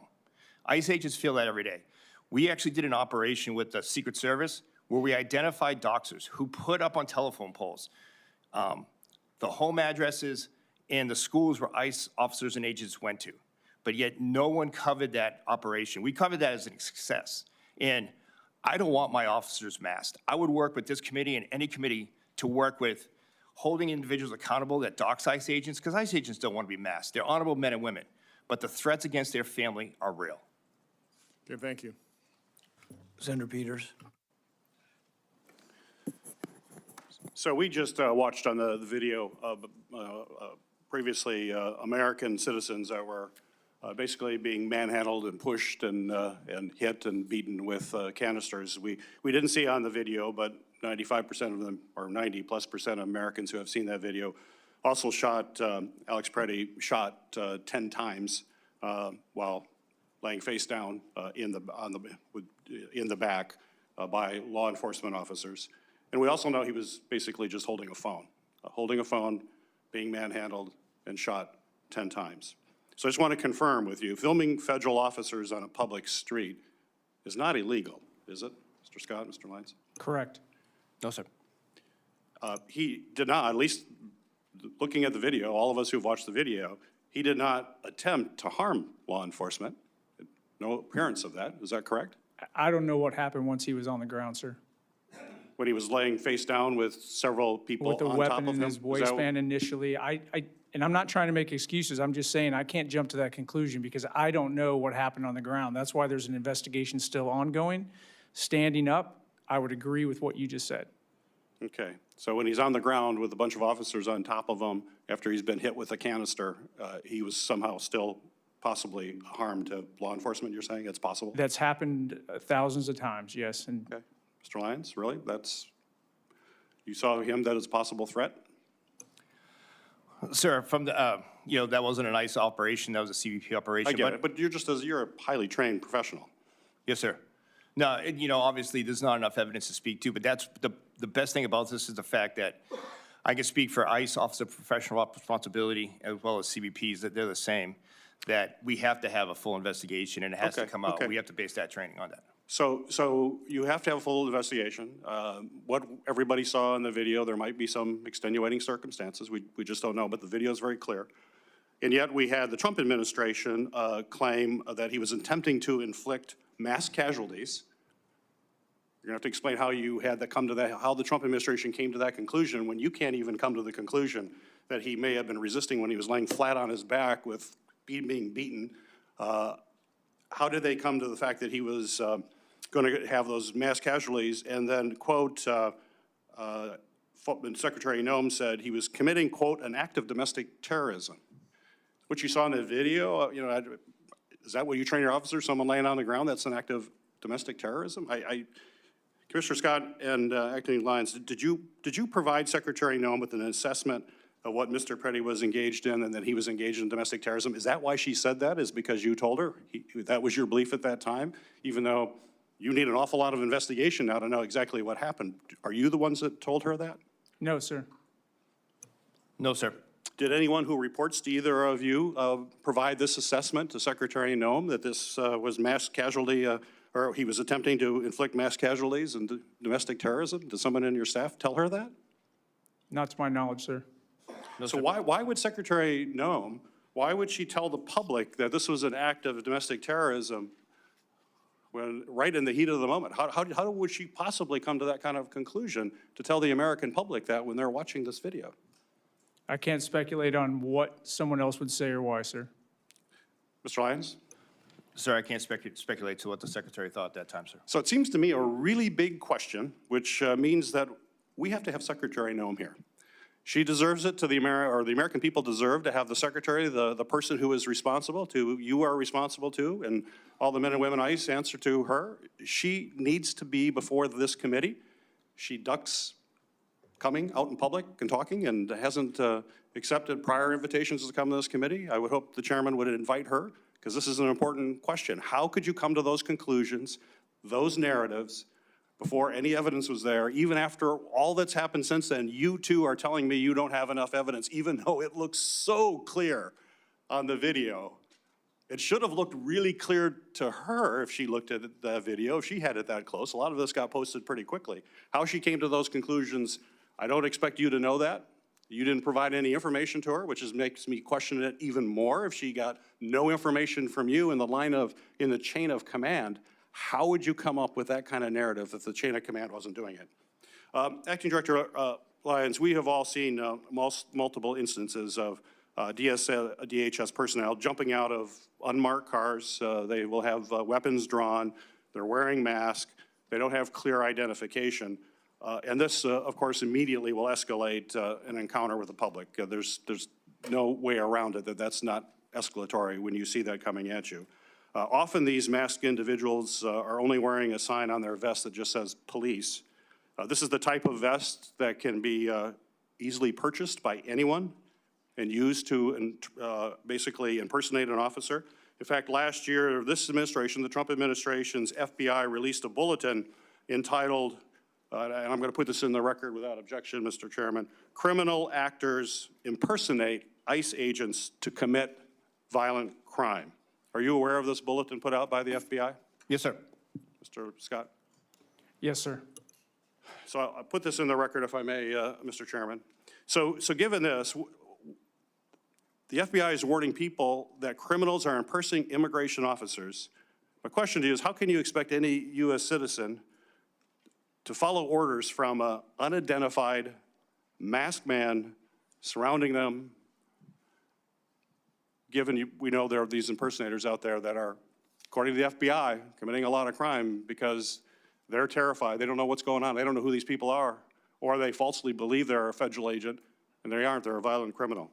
So, I mean, these tactics are causing fear. They're chaos in our communities. It's why we need, I think, to have common sense reforms to rein in these practices. What we're advocating is that the men and women who are federal agents just follow the same rules that our local police follow. Our local police are highly professional. I have the greatest respect for them. They do amazing work and put their life in harm's way regularly, but they have a set of rules that they have to follow. And that's not happening with what we're seeing with both, or with agencies related to the federal government. So I think we should have a legitimate discussion about that safety and reasonable practices going forward.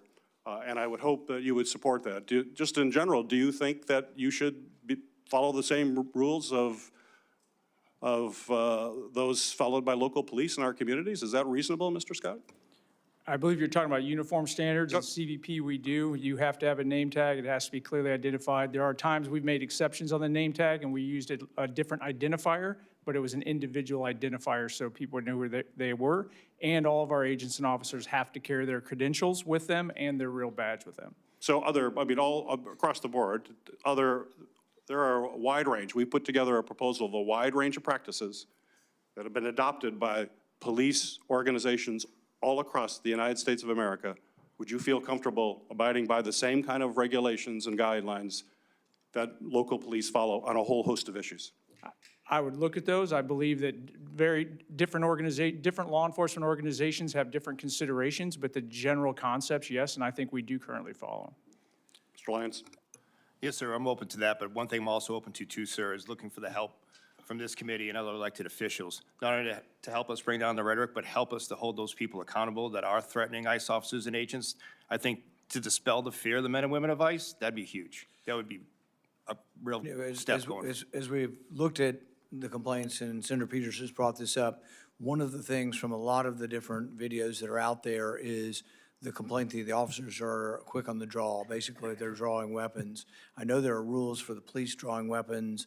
A lot of times I've been told you don't draw it unless you're planning on using it or unless there really is an imminent threat. There's some subjective nature to figuring that out. But, you know, there was one video of a woman, you don't have to come out of the specifics, but, you know, in a hypothetical, woman has come to a stop. She has not brandished a weapon. Her car is stopped. The ICE agents get out, all guns drawn. That to me doesn't seem like it would be consistent with your policy. What is the policy on when you draw your weapon?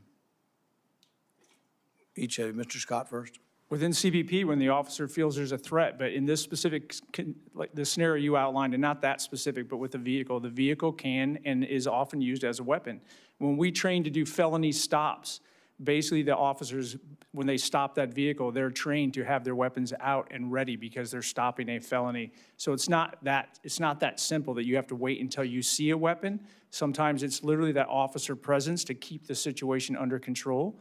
But the weapon's only supposed to be pulled when the agents believe that it's required to affect that law enforcement action. In this instance, I don't think it was a person that was targeted. I think it was a person they might have had some suspicion of. It wasn't a person that was targeted. The problem is that nobody really looks at this, particularly this one instance, and thinks the police would do it that way. When police make traffic stops, they avoid the car, they come from behind the car, they'll often have their hand on their weapon, but you almost never see a policeman with a gun drawn on a traffic stop or any kind of stop unless they've either seen a weapon or they really are in fear of their life. I think, and this is just my opinion, you have to look at what your rules are for drawing weapons, because it appears to me they're not using the same standard as the police. Sir, I could just speak to my experience. I've done thousands of traffic stops. Like I said, I was a 10-year city police officer prior to coming to ICE. Obviously, our training, we do fall back on the two main Supreme Court decisions, Tennessee versus Gardner, for one. And, we can't speak to the totality of the circumstances, especially in the case of we don't know exactly what it is. We can't go to that officer's mindset. So each one is separate. But if you look at the use of force, curriculum in the pyramid, officer presence is include one of those things. So to your point, sir, I've done it many times myself, felony traffic stop. In the case of ICE, oftentimes we do know it's a felon or wanted felon that we're going after. The firearm may be drawn. But again, each case is. I think it does make a difference whether you're stopping a target who's a felon stop versus stopping a random person. In the instance that was displayed recently in the news, I don't believe it was a felony stop. I don't even believe it was a targeted stop. No, sir, and that's what I meant, to your point. This, I think, probably was somebody filming that was annoying them or pestering them, and then they went and they followed the person and stopped them. And I think the weapons being drawn was inappropriate, but I would suggest that you need to look at these and you need to look at the policy, because I don't think they're living up to the same standard of the police. I think the police, frankly, are better trained, which is the other complaint that people have had. Have we rushed some of the people into the job, and have we not had adequate training? Senator Langford. Shibboleth, thank you. And if you'd pass on a thank you to the men and women that literally put their lives on the line for the sake of the country every single day, I'd appreciate it. Because we hear story after story of death threats on ICE agents, on CBP folks that are being randomly attacked, of vehicles being rammed into their vehicles, of rocks being thrown at them, of threats that they have against their life and against their children. We hear it frequently, and it's not just random. The ICE facility in Dallas, where somebody just got up on a rooftop and started just open firing into a facility, killing two people not legally present in the country, but certainly we're targeting just a random ICE agent in the process. The very real threats that they face every day has got to wear on them. So if you'd pass on our gratitude to the folks that are putting their lives on the line every day and facing those kind of threats for the nation, a lot of folks are not willing to be able to do that. So please say thanks to them. Yes, sir. I would also say thank you as well. 2 years ago, we had 10,000 people a day illegally crossing into the country 2 years ago. 10,000 people a day, not vetted, we had no idea who they were. 70,000 people were estimated by the Biden administration to come in 2024 that were special interest aliens that had a locational connection to terrorism, but we had no idea who they were. They were allowed to be able to come into the country 2 years ago. The work that the men and women that work around you have done have stopped that chaos. Now we're discussing serious and tragic incidents, but I think we're losing perspective of really what's happened. And the amazing thing to me is, in the next 48 hours, we're arguing whether we're going to cut off funding and defund ICE and defund CBP and defund USCIS. And also, my Democratic colleagues are demanding to defund all of DHS, including Coast Guard, Secret Service, FEMA, CISA that handles our cybersecurity. All of them just be defunded because they're angry about this incident that is under investigation with multiple entities to be able to go through the investigation. So the frustration that I have is, I understand these are hard issues that we should spend time talking about. because they're tragic and awful, but also thankfully rare. There are thousands of arrests that are happening in a day that are happening by the book. And what's happening is a group of protesters that are protesting and agitating, and some of them running into churches and disturbing church services and saying it's my First Amendment right to shut down your church during a service, and saying they're a peaceful protester while they throw rocks at agents.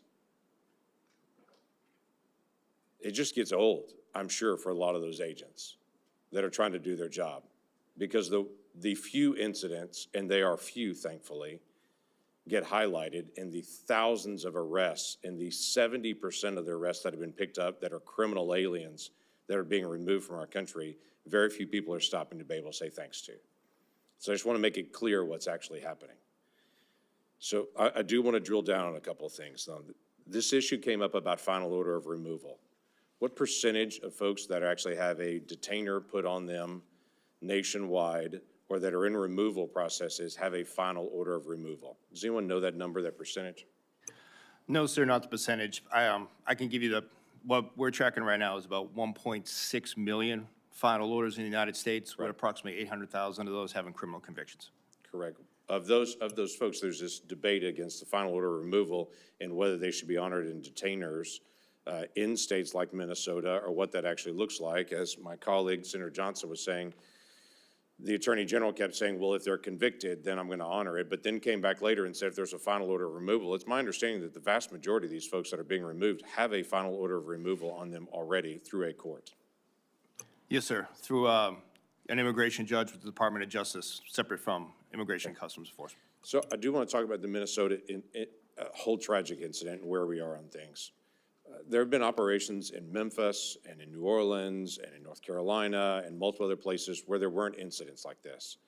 Was there a difference in how command and control was actually done in Minnesota that was different in another location, or how was command and control actually handled in Minnesota? Sir, command and control started with Immigration and Customs Enforcement. Obviously, we've always been in the state of Minnesota. Right. Like all 50 states and territories, we always have offices. We were there, which we like to really point out the fact that we were there for the fraud case originally. The immigration piece did come into. Right now, there's 16,840 final orders at large in the state of Minnesota, which the officers and agents were there for. The one problem I have to point out different than, and it was brought up earlier, is the fact that, ICE agents, special agents, deportations officer, due respect, First Amendment right of anybody. Myself, I've had people protest, yell. That's just part of the business. The issue we were dealing with there is when we had organized groups, and I just was looking at, again, one of the flyers that was put out, when it said how to impede ICE operations and arrest, and it told white people to put their body between the criminal alien and the officer. Speaking from experience, prior law enforcement officer, if I was on the side, say at I-4 traffic stop when I was in Florida, and someone came up to me while I was arresting someone for being a habitual traffic offender, which is a civil violation, and someone gets between me, I'm going to arrest them. Right. People were actively told to go out there and impede, impede, to help the people we were arresting escape and ram vehicles. That's the complete difference which led to the escalation. Okay. When we, I do want to talk a little bit about other things that are going on here, if I can have just a moment on this. Mr. Scott, tell me a little bit about, we've allocated $170 billion, which is a big dollar amount. Part of that's going to border wall, into what we deem to be better security long-term at our southern border and at our northern border. We can talk about that at a different time.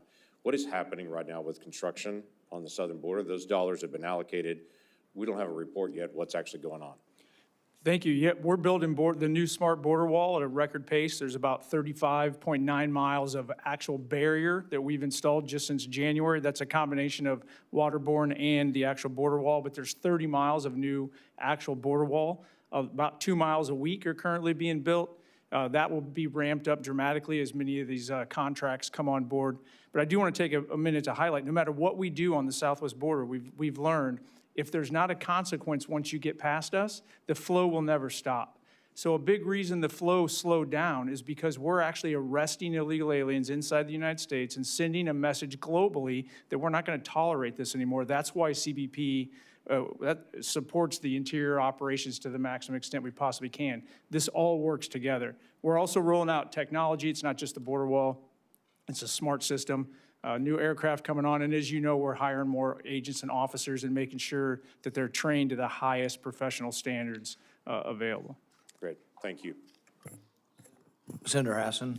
Well, thank you, Mr. Chair, and good morning to our witnesses.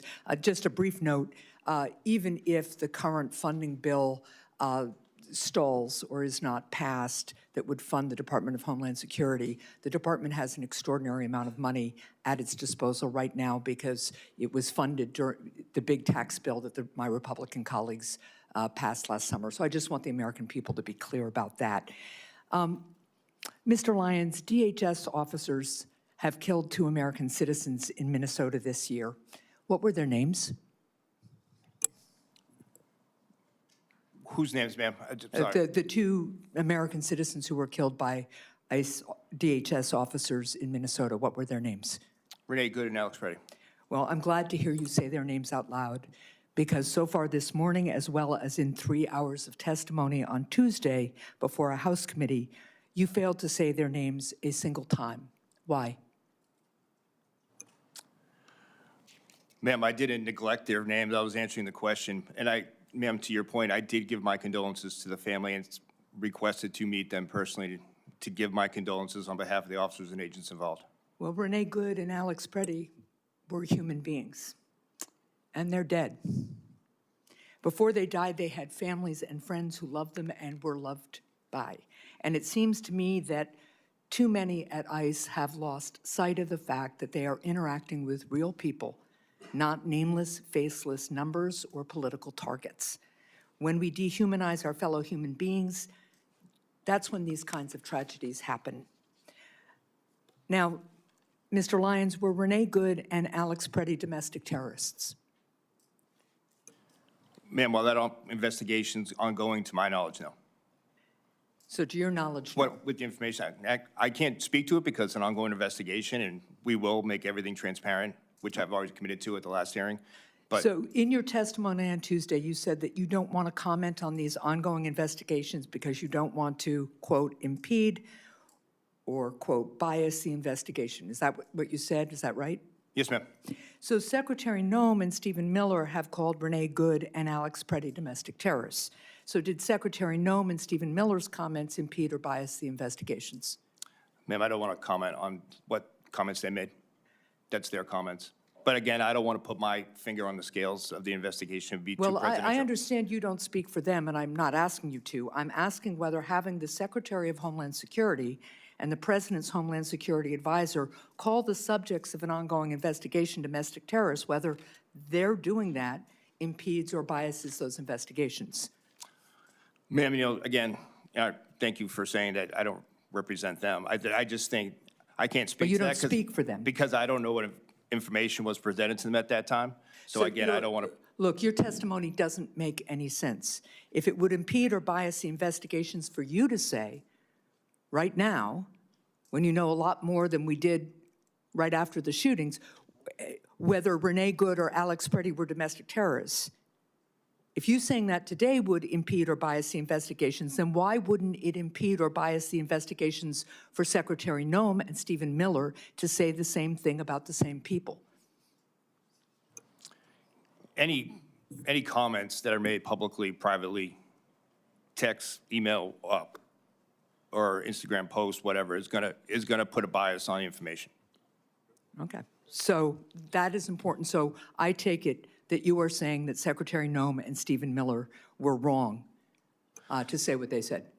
No, ma'am, again, I can't speak to them, but what I'll just say to is, again, career law enforcement officer, myself and Mr. Scott, we won't speak to those type of things because we don't want to put our Are you not kind of just being straightforward here and saying what's obvious because you're worried that if you do, you'll be fired? No, ma'am. The fact that you're unwilling to admit that Secretary Noem and Stephen Miller were wrong to say what they did, that they impeded and biased the investigation, is indicative of the complete failure of leadership at DHS and at all levels of this administration. Now, I want to move on to one other issue. Are you aware that ICE has identified a commercial warehouse in Merrimack, New Hampshire as a site for a new detention center? Yes, ma'am. So the town of Merrimack wasn't consulted about this plan, but when they eventually heard about it, town leaders wrote to Secretary Noem voicing their concerns and oppositions to the plan. And I have shared those concerns with DHS. Now, my colleague, Senator Wicker from Mississippi, expressed similar concerns about a proposed ICE facility in his state. ICE has now canceled that Mississippi project. So will ICE similarly cancel the New Hampshire project based on these concerns and local opposition? No, ma'am. Actually, DHS has worked with Governor Ayotte, has spoke to the governor about economic impact. We did provide an economic impact summary. And when exactly did you speak with Governor Ayotte? Because until recently, she said she didn't know anything about it. DHS officials, ma'am, spoke within the past weeks, but I can take that as a get back and get that exact time for you. Let me be very clear. The people of Merrimack, their leadership, do not want this ICE facility in their community. And I think I can safely say that I have yet to find a Granite State community that does. Their worries go from the concerns about the way ICE is operating detention facilities to the fact that they will lose significant property tax value to their community. They have not been consulted. We have a long tradition of local control and participation in New Hampshire, and we expect that you will be sitting not just with the governor, but with local officials so that they can understand what the impact will be on their community. There are also significant concerns about the way ICE is operating some detention centers, the fact that measles outbreaks are happening in some of them. I would hope that I would get the same treatment that Senator Wicker got, which is to say, the town doesn't want the detention center, so please cancel it. And I would expect that my partisan affiliation shouldn't make any difference to that determination. Thank you, Mr. Chair. I think it's important for that exchange just to acknowledge what Mr. Lyons, I do believe, said, and he said that he had no knowledge that either of the ones that were killed were domestic terrorists. That is correct. To my knowledge, no, sir. Okay. Say again? To my knowledge, no, sir. Yes, all right. Senator Scott. Thank you, Chairman. So I think we can all acknowledge any loss of life is a tragedy. So for Renee Good and Alex Pretty, your heart goes out to their families, and you wish it didn't happen. So from Florida, what we do is we always do an investigation afterwards if there's an officer-involved shooting, and I just want to thank you all for doing the investigation, and I hope it's thorough and we get all the facts, and people stop saying they know all the answer before the investigation's done. So I've been on this committee for 7 years, and so I came on during Trump's first term, and all I heard from my Democrat colleagues was all they did was attack CBP. I've never heard them do anything other than when somebody come in and testify, scream at them about what a crappy job they were doing.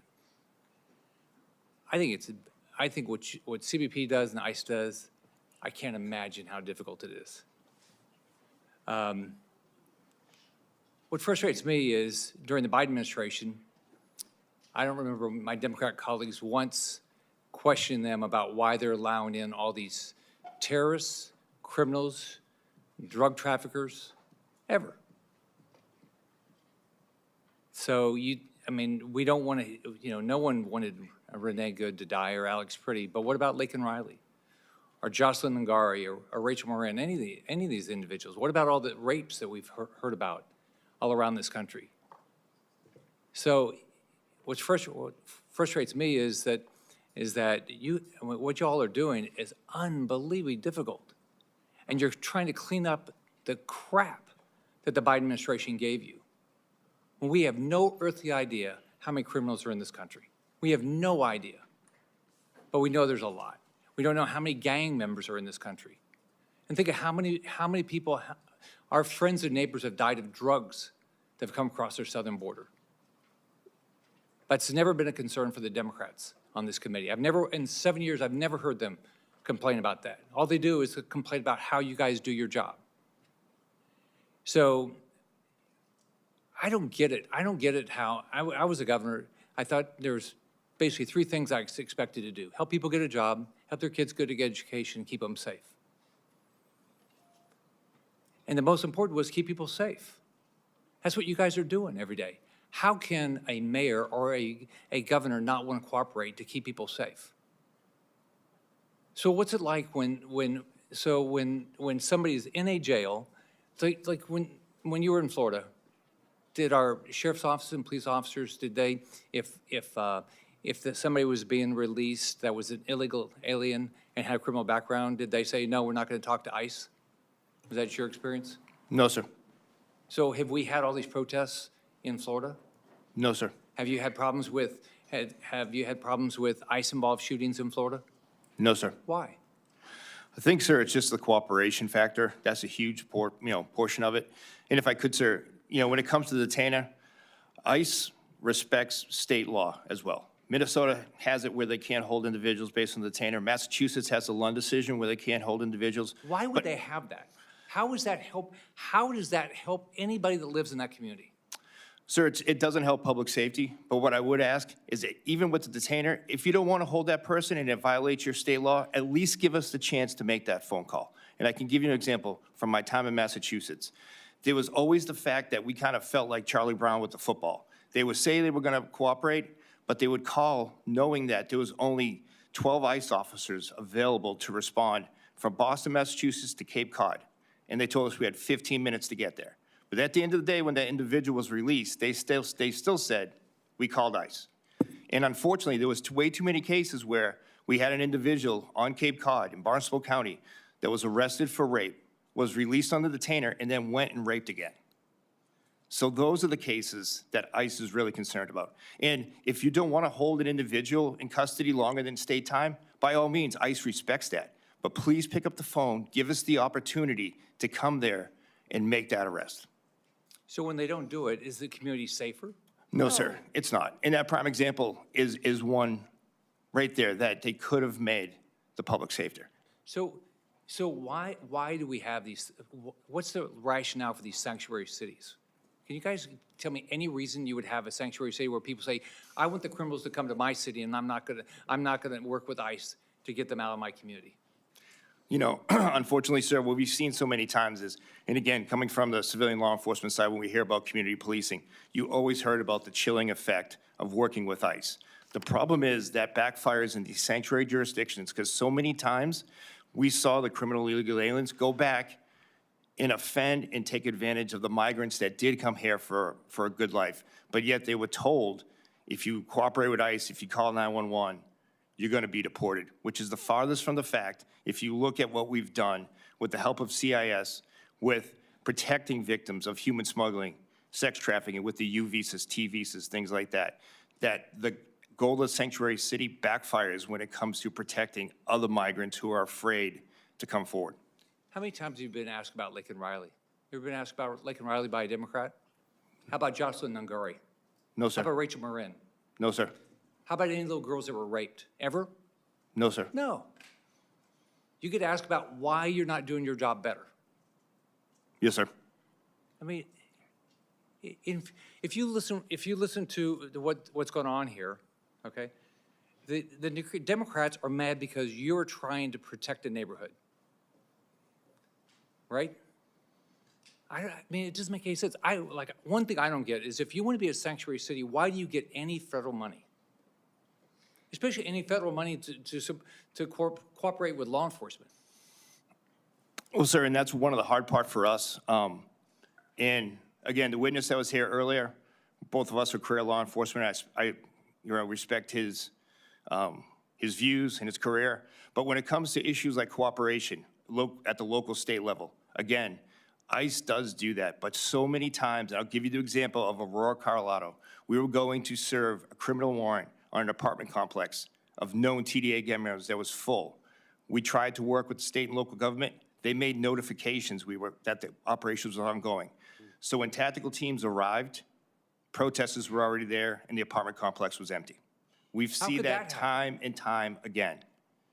I've had it where I've made notifications. Again, I've had the privilege of having this job for almost 20 years and doing it at the enforcement level, to notify a local police department, and then they would put that out in a tweet. ICE is going to be at L and 8th Street. So we reach a point that we want to cooperate, we want to be good partners. But how many times, again, can we beat Charlie Brown with the football and say, okay, this time you're going to work with us? And it doesn't happen. And if you don't want to work with us, and I respect the agencies that say they don't want to, that is great.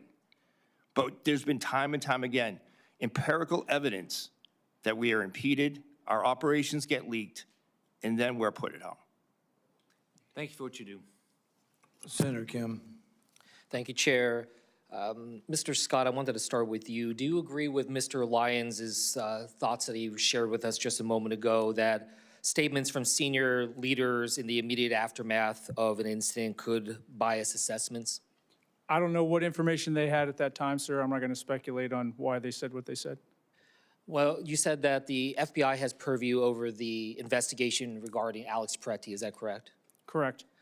So immediately after the shooting and killing of Alex Peretti, Kash Patel, our FBI director, said, quote, "You cannot bring a firearm loaded with multiple magazines to any sort of protest that you want.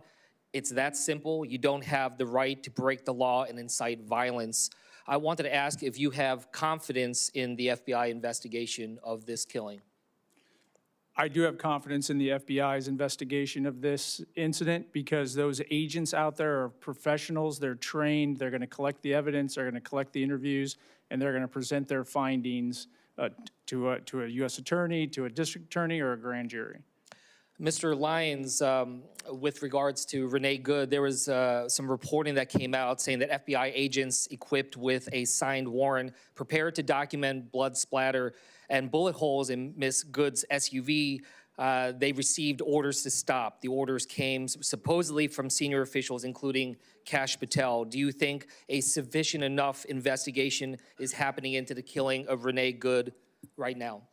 So, sir, I can't speak to that because I'm not aware of those decisions. But what I can tell you, sir, and the commitment from ICE, especially from the Office of Professional Responsibility, is we did secure those firearms. We did secure that scene properly, and we turned over our evidence to the FBI, and we're standing by at the end of their investigation, the conclusion of the outcome, to conduct our internal review at that point. I just want to convey that there is just a huge trust gap here. I mean, just absolute zero trust in this being able to, for this administration, be able to conduct an independent investigation into these killings. And I just urge you, just continue to push on this, because without that, I don't think we're going to be able to move forward. And when we see these types of statements from whether Stephen Miller, Kristi Noem, from Kash Patel and others, it is absolutely putting a black mark over anything that is happening on the ground. Mr. Lyons, were you the one that recommended the surge in Minnesota? So, sir, Operation Metro Surge, which was that your idea? Metro Surge for the fraud investigation, yes, sir. So you're the one that suggested and recommended 3,000 plus agents to go to Minnesota? Sir, I asked for more support for the amount of protest and the amount of assault on officers. I requested more support. So now we see Homeland say that the surge is going to be stopping. Where are those ICE agents going to go next? They'll return back to the home station, sir. Are you going to refrain from using this type of surge tactic in other states after you've seen just the level of crisis and lack of confidence and just the chaos that it unleashed in Minnesota? Sir, one thing for sure is there's no ICE officer or special agent that wanted that type of chaos that you referred to happen. I think going forward now, I think you see more after the conversations with officials in Minneapolis and the state of Minnesota, what partnership can look like as far as local level. Well, what I'm and I don't asking think you we'll is see about, that. have you learned a lesson here? That this is something, I mean, if you pull out from Minnesota, but then now you do a similar type surge, 2,000, 3,000 in another state, is that something you'd still consider after what occurred in Minnesota? Sir, in regards to every law enforcement operation, of course we go back, we look at lessons learned, we always look back. At the end, the ownership of that is mine. So I have to go ahead and look at evaluations of what we did, what worked, what didn't work.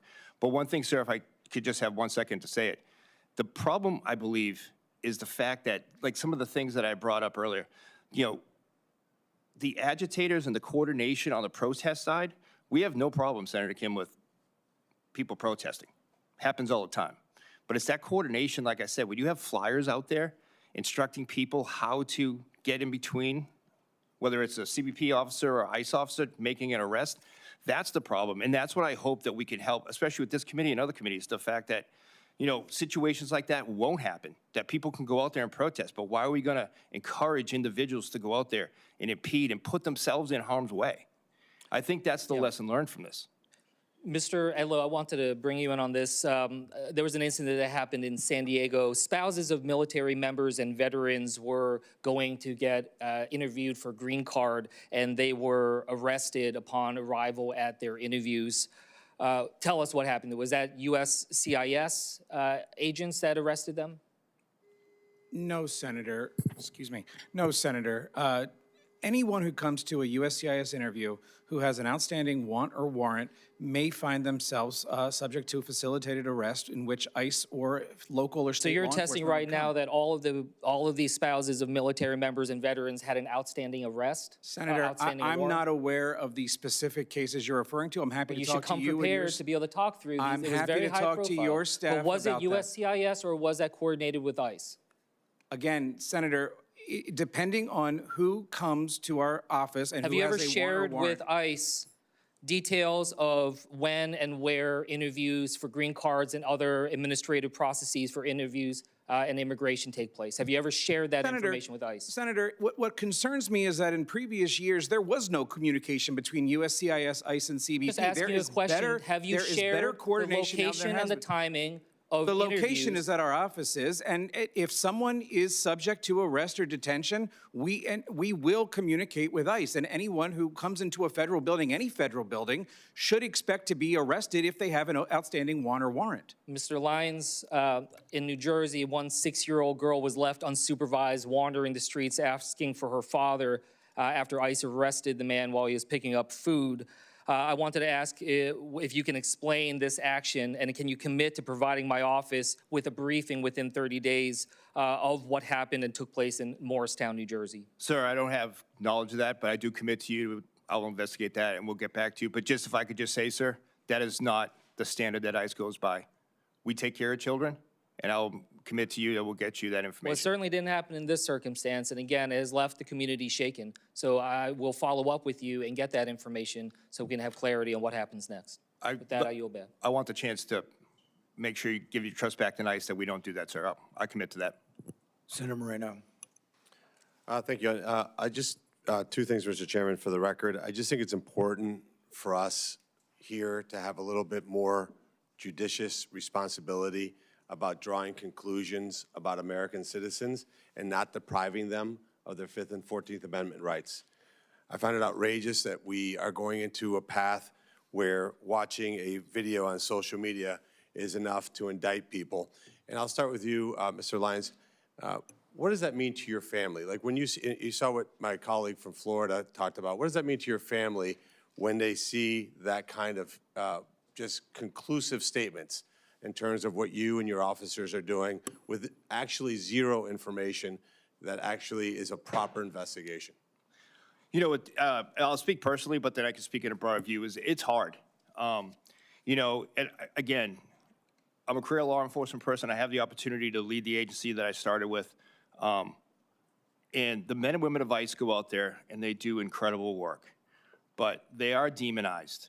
I would love to see ICE officers and agents be seen as human as well. You know, all too often my son, who it's his birthday today, will show me a video.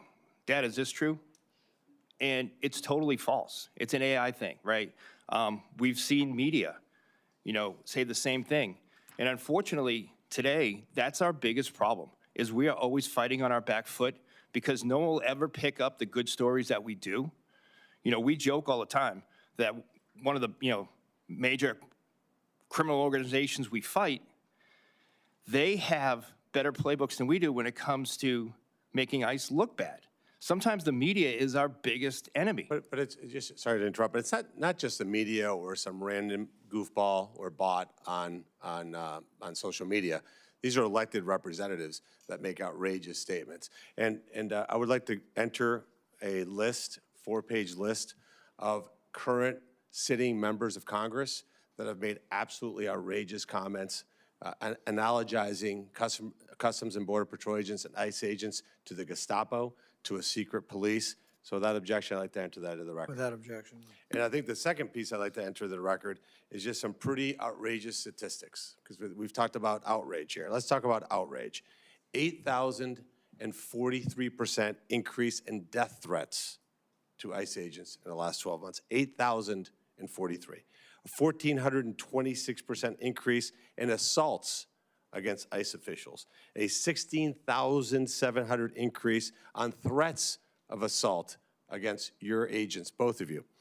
A 3,300% increase in vehicular attacks against your agents, and a 964% increase against officials that, like yourselves, that are not in the field every single day. This is a direct result. So I'll enter that into the record as well. Without question. This is a direct result of the rhetoric. Now, Mr. Scott, I have a very, very, very important question I've been meaning to ask you for the last 12 months. What laws were changed in the last 12 months that made it so that we went from the most open border in American history, hundreds of thousands of people coming to this country illegally every month, to virtually zero? What laws did we pass? I want you to give credit to Congress for acting to pass these incredible laws that resulted in this decrease. No laws were passed, sir. Nothing new. Wait, what? No laws were passed? No new laws were passed.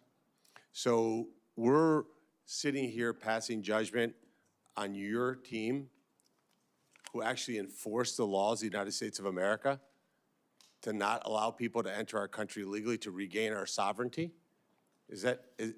Do your agents find sometimes that they're living in an upside-down world? I won't speak for the agents. They're not here, but I do. It's pretty outrageous, right? Like, you have a simple job: enforce the laws of the United States of America, correct? Correct. And CBP's job, if you want to really simplify it, we're just supposed to know and then control who comes into this country and who stays in this country, consistent with the laws Congress passes. That's all we're trying to do. And we've spent a lot of time here talking about the deaths of 2 protesters, and as my colleague from Florida pointed out, we haven't had a single hearing about the deaths of American citizens on the hands of criminal aliens. Not a single time. You know, one of my colleagues asked you to say the name of the 2 people killed in Minnesota. You had no problem with that, right, Mr. Lyons? No, sir. Do you hear any sympathy for the deaths of criminal aliens, the death of American citizens at the hands of criminal aliens? I was a new senator a year ago, and I got to say it was a little bit humbling to sit in the chamber of the House of Representatives during the State of the Union address, because I thought, here's this kid born in Bogota, Colombia, and I'm sitting here as a United States senator in the House of Representatives, and the President of the United States is speaking. It was, honestly, I got to say, my brain was spinning. It was surreal. And then when the President talked about people like Lakem Riley that had been killed, a woman in Texas, their parents were there looking at it, I looked over to the other side, and there wasn't a single solitary Democrat that clapped for that family, honoring their lives. And I think we've got to the point in America today where we've lost our way. And let me just say this on behalf of every legal immigrant in this country. Thank you for doing your job. Thank you for enforcing the laws of the United States. Thank you for honoring those of us who came into this country illegally, followed the process, took the time to wait it out. And thank you for not allowing this country to reward those who skip the line, violate our laws, and somehow be viewed as they are the victims. What your people do every single day is very, very straightforward. You enforce the laws that this body passes. And I would encourage my Democrat colleagues, if they want to codify the Biden open border policies, submit that law. Show your voters that that's what you want. I don't think you'd get very far. And I'll just end with this. Have any of your officers, Mr. Lyons, ever entered a church to arrest any criminal alien? No, sir. Have you ever entered an elementary school to arrest a criminal alien? No, sir. And how about entering hospitals to arrest criminal aliens? Sir, we have incidents where they've run into a hospital seeking sanctuary, but again, we didn't go But you there didn't we didn't go proactively- out there seeking patients on a IV. No, sir. Thank you. Senator Blumenthal. Thanks, Mr. Chairman. Thank you all for being here today and answering our questions. I don't want to talk about new laws. I want to talk about a very old one, the Constitution of the United States, specifically the Fourth Amendment. This picture is of ICE agents forcing their way into the Minneapolis home of Garrison Gibson, banging down the door, detaining Mr. Gibson in front of his wife, Tiana, and their 10-year-old daughter and niece who happened to be there at the time. I don't know whether you're familiar with what happened here. It's one of many, many, many similar incidents that have happened all around the country. And it was done pursuant to what is called an administrative warrant.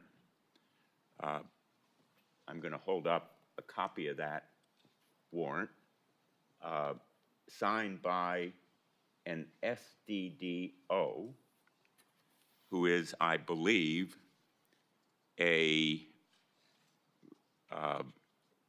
member of the ICE workforce, another agent, a supervisory detention and deportation officer, not a judge, correct?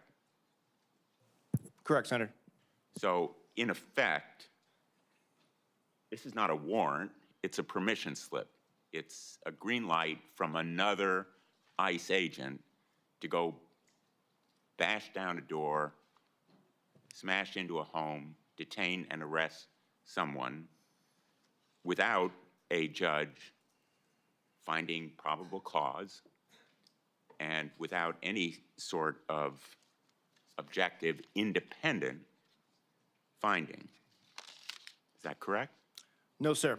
So the I-205 is the arrest warrant, but the I-205 is based on an executable final order issued by an immigration judge from the Department of Justice. And that order is from an immigration judge who is part of the executive branch, not an independent judge.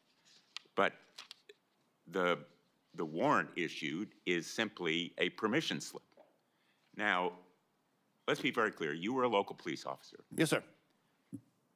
To bang down a door, barge into someone's home, if you're the FBI or a local police officer, you need a judicial warrant from a judicial officer, a judge, who is going to find or not probable cause, which has a specific meaning under the law.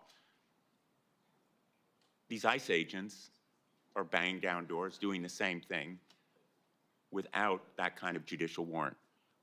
What is so different about ICE that it regards itself as an exception to the Fourth Amendment? And the requirement for a judicial warrant is a Fourth Amendment requirement. We don't, Senator. There is case law, U.S. versus Lucas, 2007, which is out of the 8th District of Minnesota, which authorizes the entry of a home to catch a fugitive based on an administrative warrant. I beg your pardon, sir.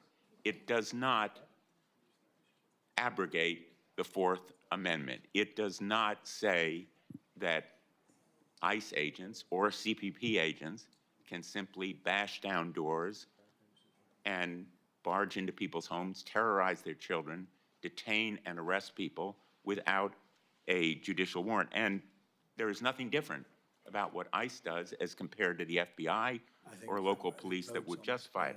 The policy that they're acting under, in fact, is the result of a memo that you issued in May. You're familiar with it. Yes, sir. Has your signature.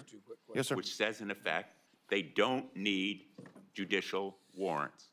They can act on the basis of the 205 warrant that you've just described, which is administrative.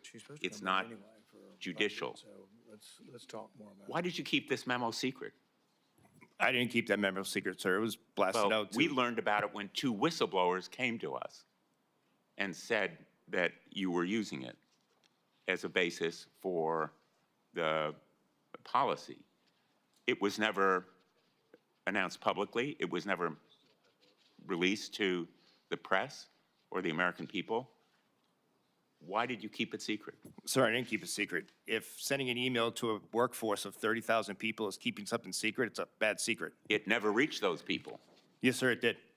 Well, The email did, sir. Yes, sir. I can work with your committee to get, and your staff to get that. Let me move to another topic. You stated on Tuesday, quote, "No U.S. citizen is subject to immigration enforcement, and that doesn't happen. If a U.S. citizen is detained in the course of the immigration investigation, they are quickly released." I ask unanimous consent that a report that we did, the ranking member staff did, entitled Unchecked Authority. It documents 22 U.S. citizens being detained and assaulted by immigration agents, as well as written statements from 8 U.S. citizens who have been detained, shot at, and nearly killed by ICE agents who came to speak. Without objection. Thank you. So let's take George Reitz, for example. He's an Army veteran, a father from California, trying to go to work. He said he was tear gassed and held for 3 days without charges. Is he lying? Sir, ICE wasn't involved in that arrest, sir. Were you mistaken when you said that no U.S. citizen is subject to immigration enforcement? No, sir. Well, who's lying, you or him? Sir, I'm speaking for the men and women of ICE in my operation. I didn't arrest that individual, sir. But the facts contradict what you said. Will you admit that you don't know, for example, about Alaya Rahman, a disabled woman from Minneapolis? She came to this hearing. She testified before our Spotlight forum, violently dragged from her car, detained without medical attention until she passed out. She lying, or are you lying? No, sir, she's not lying. Well, then you were mistaken when you said no U.S. citizen has been detained. No, sir, I said no U.S. citizens subject to immigration law and deportation or removal. ICE does Well, that's a detain. circular argument. She wasn't subject to immigration law because she's a U.S. citizen, but she was detained, and that contradicts directly, as does your statement applied to Miramar Martinez, who was almost killed, shot 7 times by CPP agents. It is true of Diana Figueroa, who told us she was violently dragged from her car after dropping her son at school, thrown into a van, also detained. Is she lying? No, sir. But, sir, you know, I've worked personally with you on many cases when you come to me on constituents, especially in Connecticut when I was a field office director in New England. You know that I am transparent and we do not lie. So to say that we're lying is incorrect, I asked you sir. first whether you were mistaken when you said that no U.S. citizen, I'm quoting, is subject to immigration enforcement. Correct, sir. Enforcement. Enforcement I is would an call arrest, that- removal. I would call that misconduct enforcement by your agents. I'm out of time. Thank you, Mr. Let's go and stop there. I have 2 quick questions. One of the things that came up earlier was this idea that there used to be an instantaneous portal between, I guess, ICE and the prisons where you were arresting, that initially you were just getting this information seamlessly, very quickly, not manually. It was an automatic portal, but that was stopped under Mayorkas. Mr. Lyons, is that true, or Yes, sir, it's true. have y'all tried to restart it? We have restarted it with multiple agencies, sir. And if, sir, go ahead. just for the record, sir, I will say, again, to the Commissioner for the Department of Corrections, we do have a great relationship with them. We do take individuals from them. You know, there was a report released where we didn't take action on, I think he said 100, I think the number is a little bit more. But the fact that ICE didn't take action on a foreign-born citizen means the fact that they're not removable. There are many people in custody that have a green card, lawful resident, visa. So to say that was disingenuous. Yeah, the other question I have is that, you know, we finally had the Attorney General say, oh, of course, if it's a final order. He was making a distinction, and I think it's not an unreasonable distinction. There's a difference between a final order and a detainer, legally and procedurally. But he said, oh, sure, we'll cooperate with ICE if we have a final order. And it sounds like most of the targets have final orders. I think Senator Langford indicated that. We'd like to know what the number is. But if 80% of them are final orders and you have 16,000 people that we'd like to remove from Minnesota, I would suggest that you publicly take him up on what he said. He said, oh, sure, we'll do it if there's a final order, because I think that you actually will win some of those arguments, and it's a better way to win those arguments than I think some of the ways we've tried. Yeah, sir. If I, to that, what I would say is, state of Minnesota at Department of Corrections level, sure, they give us the final order, but it's when individuals are encountered for, at the local level or the county level in Minnesota. That was the issue that we were having. So they might stop somebody, identify them, they have a final order, have a criminal history, they re-release them back without notification to us. Yeah, I'm talking about when you have a target and they're not corresponding to you. So you send them an email, I've got this target, will you send 10 Minneapolis police? Is that ever happening? Are you ever having Minneapolis police go to help you make an arrest? We would never have them make the arrest or go with us for us. We would use them for like site security, perimeter security. In almost every jurisdiction in the states, we do that. But then if they say, they can't go because it's immigration enforcement, so be it. I know he's made a lot of orders in the opposite direction. I'm just saying I would test him in the direction of the things he admitted that he says he would do. I think pushing forward with that is a good idea. The other thing that came to my mind is if you don't have a final order and he's making the distinction, well, detainer's not really in order and we're not going to, you said there are other states that do this, we're not going to keep you beyond your 3 years in prison, even 1 day on a detainer because it's not really order. If somebody's in prison for 3 years, why don't we do why don't they go through immigration court while they're there and get final orders? Who's in charge of that? Is there, if we notify you on day one, is it you or is it some other agency? On day one, someone's here, he's here in the country illegally, he's gonna be in for 3 years. That's certainly a lot of time. Certainly, we ought to be able to prosecute him while he's in prison. We do, sir. Many states, we do that. It's the Institutional Removal Program, IRP. Massachusetts, New Hampshire, we do that. While they're in custody, we go ahead and put them through immigration proceedings. So that way, there's no cost to American taxpayers as well. The day they're released, their travel is already arranged and they go straight to the plane. I would say it avoids that controversy then, and the more of that you can do, the better to get to the final stage, so you don't have to encounter the argument on a detainer. Senator Gallego. Thank you, Mr. Chair. I'm going to show some videos of what the Trump administration has done in some of these cities across the country. We could hit play on that. Thank you.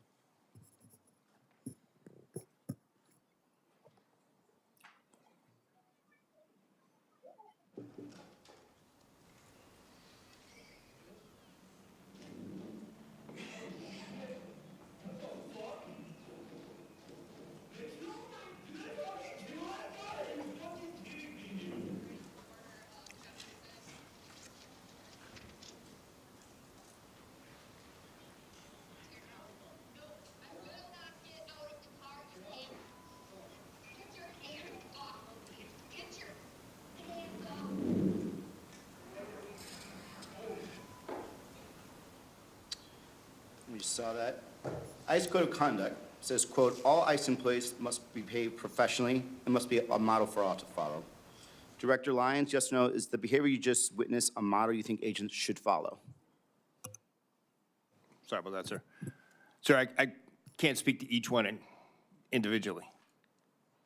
You can't just... Each ICE officers are held to a higher standard and higher conduct, but in every case, like I already stated before, between, Tennessee versus Gardner, Graham versus O'Connor.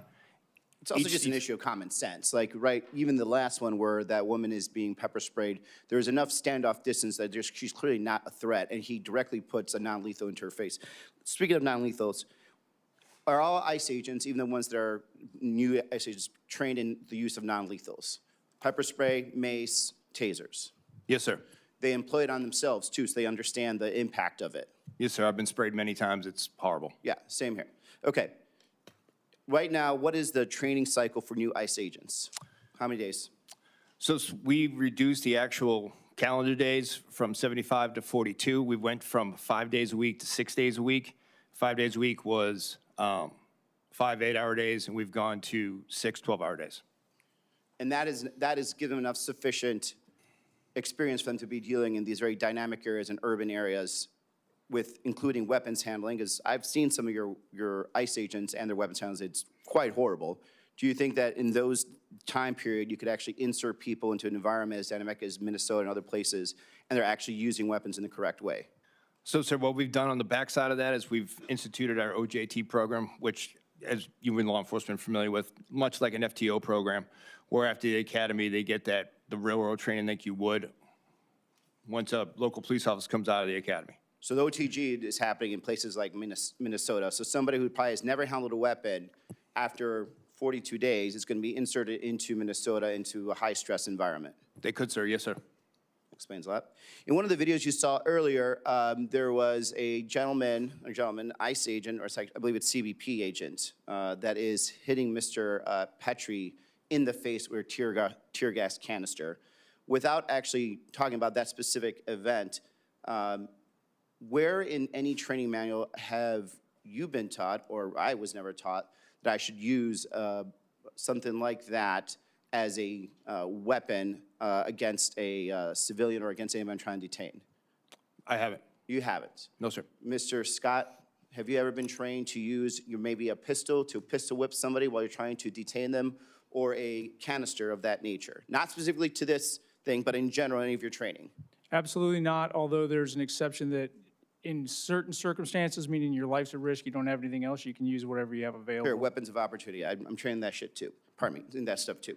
Back it up now. So why don't you do that from your training? Why are you not supposed to use a pistol to pistol whip somebody, or a canister of tear gas when you're trying to restrain somebody? Do you remember your training, why they told you to do that? You go first, Mr. Lyons. No, sir. Why don't we do that, sir? Yes, why don't you do that? So you're not going to pistol whip an individual for fear the weapon's going to go off? Exactly. And so what we've seen consistently is a lot of CBP agents, and in this case, customs agents, that are clearly either violating or putting other people in danger or themselves in danger. And the fact that they're doing that tells me there is a command structure and element that allows that to happen, because we consistently see it all the time on video. And, I have been in those high-stress environments, and if I had seen this consistently done by Marines, I think the Marine Corps would have stopped altogether and said, we need to have a brand-new training structure, and or we have to hold people accountable. The fact that this is happening all the time means that you've created a space, a command structure that has allowed this, because these men feel that there's going to be no accountability. Now, rolling forward, after Renee Good was shot, the agent called her I quote, a fucking bitch, on camera. Yes or no, is this how your agents are trained to act? And I'll go to Chairman Scott, Chairman, Mr. Scott. No, sir. Is that professional in that regard? And I asked this earlier, your weapons, your agents, Director Lyons, are trained in weapons handling, correct? Yes, sir. If you look at the Renee Good shooting, why is the agent holding a camera phone and a weapon at the same time? So, sir, I don't want to comment on the ongoing investigation just because that's still being determined at this time. But can I just go back to one thing, sir, that you mentioned earlier? No. I want to ask further questions on this. Has there ever been an order to any agents, CBP agents in Minnesota or other place, for them to be recording on their personal phones to essentially be somewhat social influencers, or to pass, the media on to up? Has there ever been any orders given for people to be holding, or for agents to be recording while they're, doing these stops or engaging with the public? Sir, has there ever been an order to do that? Agents have used it as far as if they were going to make an arrest, say, on an agitator. The U.S. Attorney was requiring to have video leading up to the event, so officers have used that for that. For video from a handheld, from a phone? If they had a body camera available, from the body camera or from any type of recording device. But the reason there's a difference is because the body cam is designed for a police officer or law enforcement to engage while still being able to have full scope of knowledge what's happening, be able to detain, be able to escalate if they need to escalate. What I saw, and what the world saw for me, is the fact that there was an agent that was moving around a vehicle with a camera phone recording and a hand in another, his hand on the weapon. In what world, in what training between all of your training in, weapons handling, have you ever been taught what the appropriate use of you holding a weapon and at the same time recording on a camera phone? Did you have any of that type of training at all in your time in ICE, law enforcement, or through CBP? No, sir, I haven't. But again, we look at every instance, no matter what it is.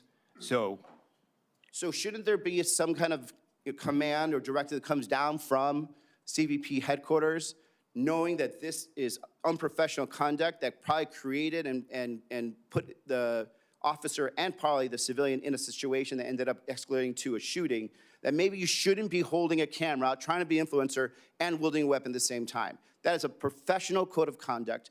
As law enforcement, as military, you would never do that because you know you cannot handle a weapon, assess the situation, and be able to determine to escalate or de-escalate. Did you issue any type of direction after Ms. Good was shot saying that this is not what you should be doing, or we're just accepting that this is going to continue going forward?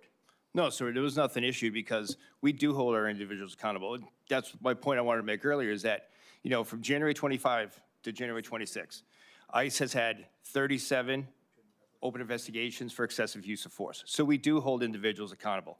Out of those, 18 of those were closed, 19 are still pending, and one has been referred for further action. And So to back up, it's not even necessarily just like that. I'm glad you're doing investigations, to be clear. But the fact that there are consistent mishandling of weapons, use of escalation of force that is above what is necessary, and there still hasn't been any command decision and directive about how to actually, fix this, is concerning, because any other agency, any other law enforcement, any other military agency would have said, do not do this. If, for example, do not be recording with your phone while actually handling a weapon and moving in front of a moving vehicle. That's it. I yield back. Thank you. Yeah, I think these are good points because in moving forward, things have not been perfect. We're going to do better. You're not holding your gun and holding a camera at the same time sounds like a pretty easy one, that you probably shouldn't do that. I think we went over this earlier, but verbal altercation, people are backing away. I think you both acknowledged that pepper spraying someone backing away was not recommended policy. How you outlined it, yes. Okay. Yes, sir. Yeah, and so I think we have made some progress on some of these things, and but it's important because your agents are watching this too, and then you have to let everybody know sort of what the policies are, and things haven't been perfect, and there needs to be, my goal hasn't been, you may not believe me, but my goal isn't to make it harder for you. My goal is to restore trust in the organization, and I think that's through honest self-assessment. Senator Fetterman. I am happy to defer to my friend and colleague in Michigan, if you'd like. Go ahead. What? You go ahead. Oh, okay, very good. All right. So this might be a little off topic with some of the questions that have been brought here, but how many billions did the big beautiful bill allow or amount for ICE effectively? Sir, we're about 75 billion. Yeah, I mean, AI just called up, says that it's 75 billion, right? Is that accurate? Yes, sir. Yeah, okay. So now, and I think even, I do believe, everyone here at the chair never voted for the big beautiful bill, correct, Chairman? Okay. All right, so, but now, can we establish now that ICE has plenty of money right now? I mean, effectively, now that vote's going to come about shutting down DHS, because a lot of people, including myself, would like to see some changes made. But if that vote happens and DHS is now shut down, would that have any meaningful impact on ICE operation? Because they have $75 billion from the big, beautiful bill. Is that a statement or not? It would impact personnel actions, and when I say to that, sir, I mean as far as like pay, retention, our civilian workforce, non-badge gun carriers, it would affect that. Yeah, so in other words, so if people vote to shut down, what other parts are in DHS? What other things? Components, sir? Yeah, no. How many other operations departments are in DHS, like Coast Guard. Coast Guard, FEMA, CBP, FEMA, okay. CISA, which Is is. CISA, like cybersecurity? Yes, sir. I mean, that's kind of important, right? Yes, sir. Yeah, then that would shut down. Yes, sir. Okay. And now another one also, TSA. TSA is under DHS. That's yes, sir. another one. Okay. So if someone votes to shut the DHS down, they are not having any meaningful functional impact on ICE because they have unlimited money effectively for right now, right? Yes, sir. So you're going to punish all of these other parts, the very important parts of our government, TSA, Coast Guard, FEMA, and cybersecurity. That's what kind of a statement if we announce to our enemies, like, well, our cybersecurity agency, now we're going to be shut down. If I really want to make a move, that probably makes it better. And then, so is that a accurate statement? It's a fair assessment, sir. Yes, sir. Okay. So now here I am. Here I am, a Democrat, and I think I ran the whole gamut. I met with Secretary Noem, and I've always treated her with respect. I met with her in my office, and I refused, and I never will engage on the kinds of sexist kinds of terms like ICE Barbie from a lot of the left media will use those kind of things. And now I said, hey, I'm a Democrat, then I say, secure our border? Yeah. And deport all of the criminals? Yeah. I think we can sign up on that.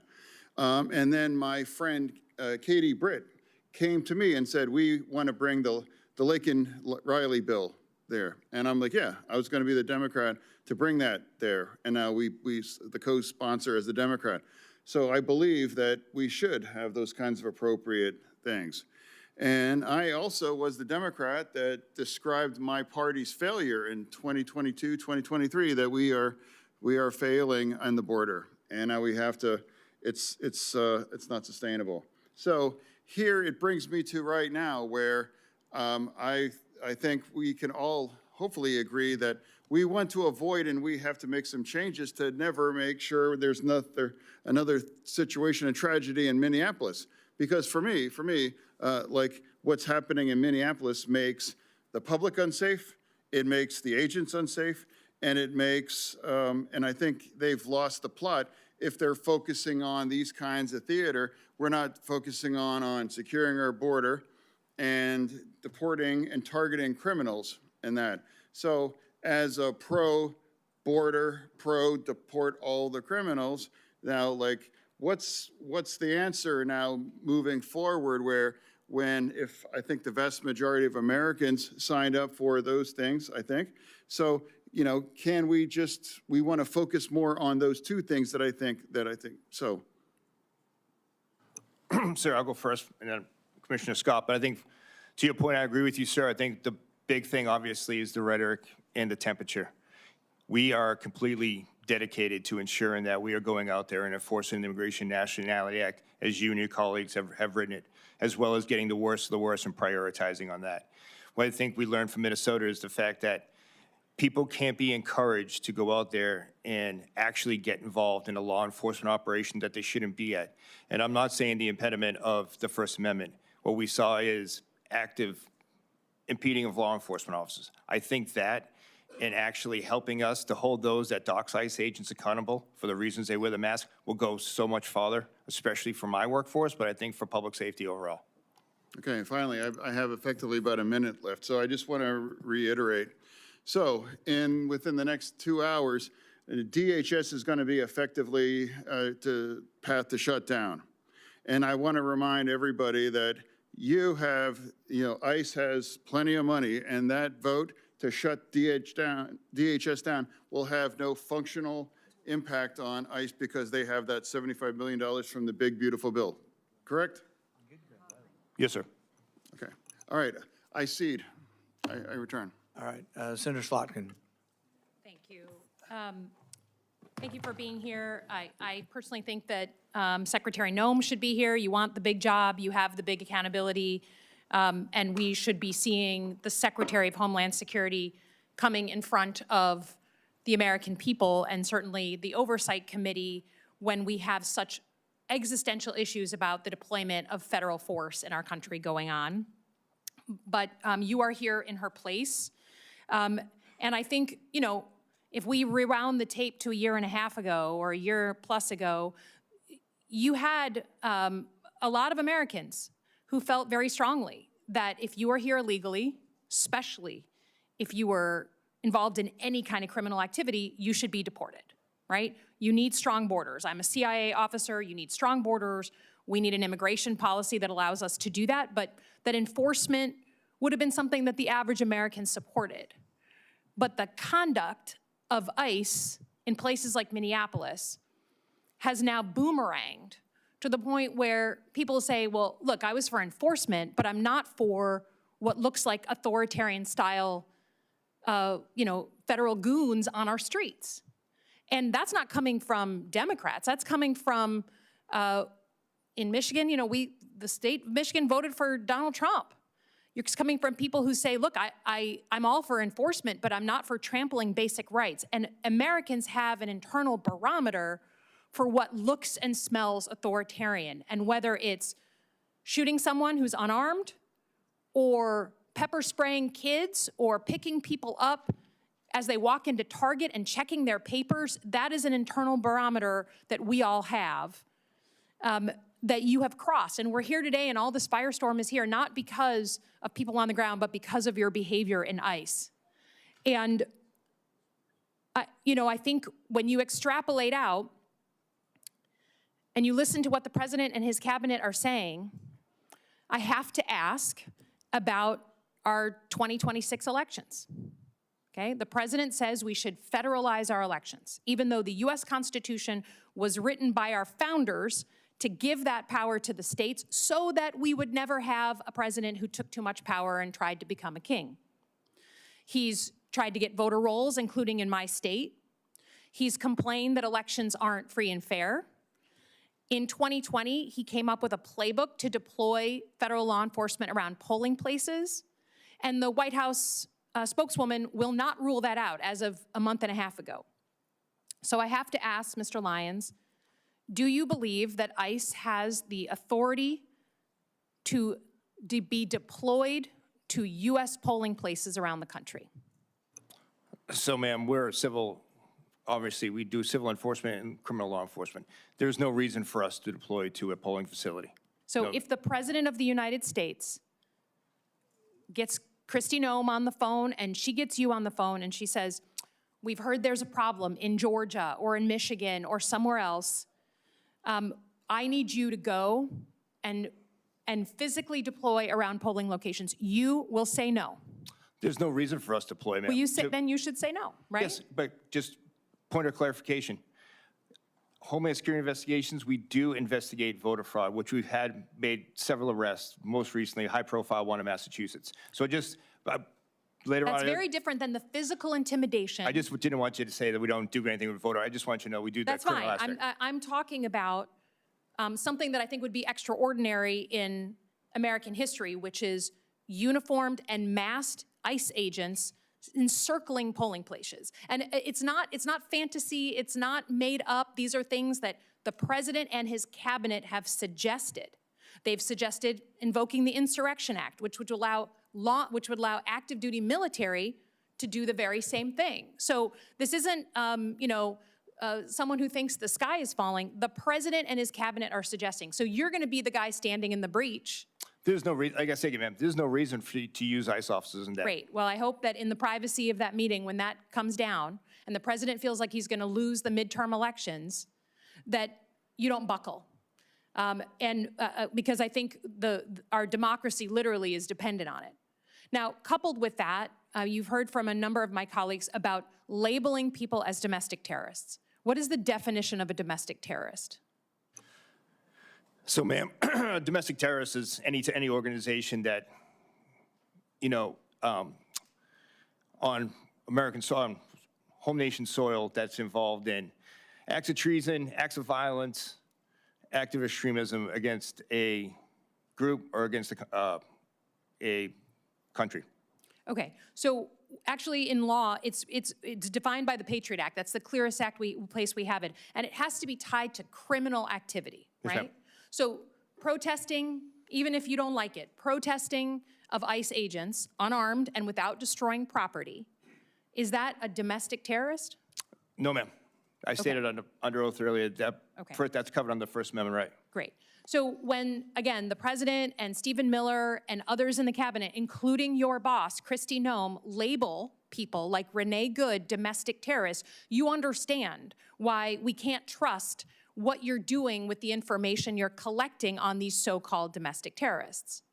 So can you tell us under oath, does the Department of Homeland Security maintain a database of any kind of domestic terrorists? Are you collecting facial recognition information, license plates, locations, addresses, those kinds of information? No, ma'am, and I testified on the oath on Tuesday as well. I said the same thing. We don't have a database. If there is a case, a criminal case, that may involve some type of domestic terrorist organization, Homeland Security, as you know, Homeland Security investigation is involved across the board and embedded with the Joint Terrorism Task Force. We do conduct those, but there is no database, ma'am, for that. Okay, or do you contribute data to anyone else's, any other federal agency's database? No, ma'am. Okay, so the fact that we have ICE agents saying out loud to people that they're trying to arrest or engage with that we're gonna put you into a database is just erroneous, they're making that up. Yes, ma'am, I can't speak to why that officer said it, but we do not do Okay. that. Well, I would just offer that given that the president put out an executive order in September and said he wants a list of domestic terrorist groups to use the full weight of the federal government to go against, you can imagine that people who are peaceful protesters feel like they are going to be targeted and feel that they are at risk. So I think the conduct of your agency has put us in a position where the average American doesn't know whether to trust law enforcement, and that is terrible and scary, given what law enforcement on the ground in our states do. And I would just say, if we do not have serious reform and change, then you will be contributing to the average American who woke up very supportive of law enforcement, being terrified that they and their community will be next. Yield back. Thank you. We're almost at an end, and I think we've had a good hearing. I think a lot of knowledge came forward, and I sense at least the idea that you guys want to restore confidence in the agencies, and we'll work on that, and I hope that's true. With regard to the thing I mentioned before, I'm going to mention one more time as we end. The Attorney General says he will cooperate with final orders. You got a bunch of final orders. I would love to see you go for some specific people, that you send a letter to the Minneapolis police and say, will you help us? We need 10 policemen to go round up this guy. And then I'd like to see their response. And you should quote him from the hearing. He said he's for final orders. I think that's different than the policy he's been enforcing. So let's challenge him on that. Those are battles you can win. Those are political battles and public relations battles. Also, if you would send to my office specific times when you've been turned down. You've asked for requests. Everybody says they're not helping. I want to know that you're asking and being turned down. That should be publicized, and we're happy to publicize that. I think there are problems on both sides of the equation here, but the way we make them better is by making sure everybody knows about these things. But I do appreciate your cooperation in coming. I'd like to thank our witnesses for being here today. The record for this hearing will remain open until 5 p.m. on Friday, February 13th. 2026 for the submission of statements and questions for the record. The hearing is now adjourned.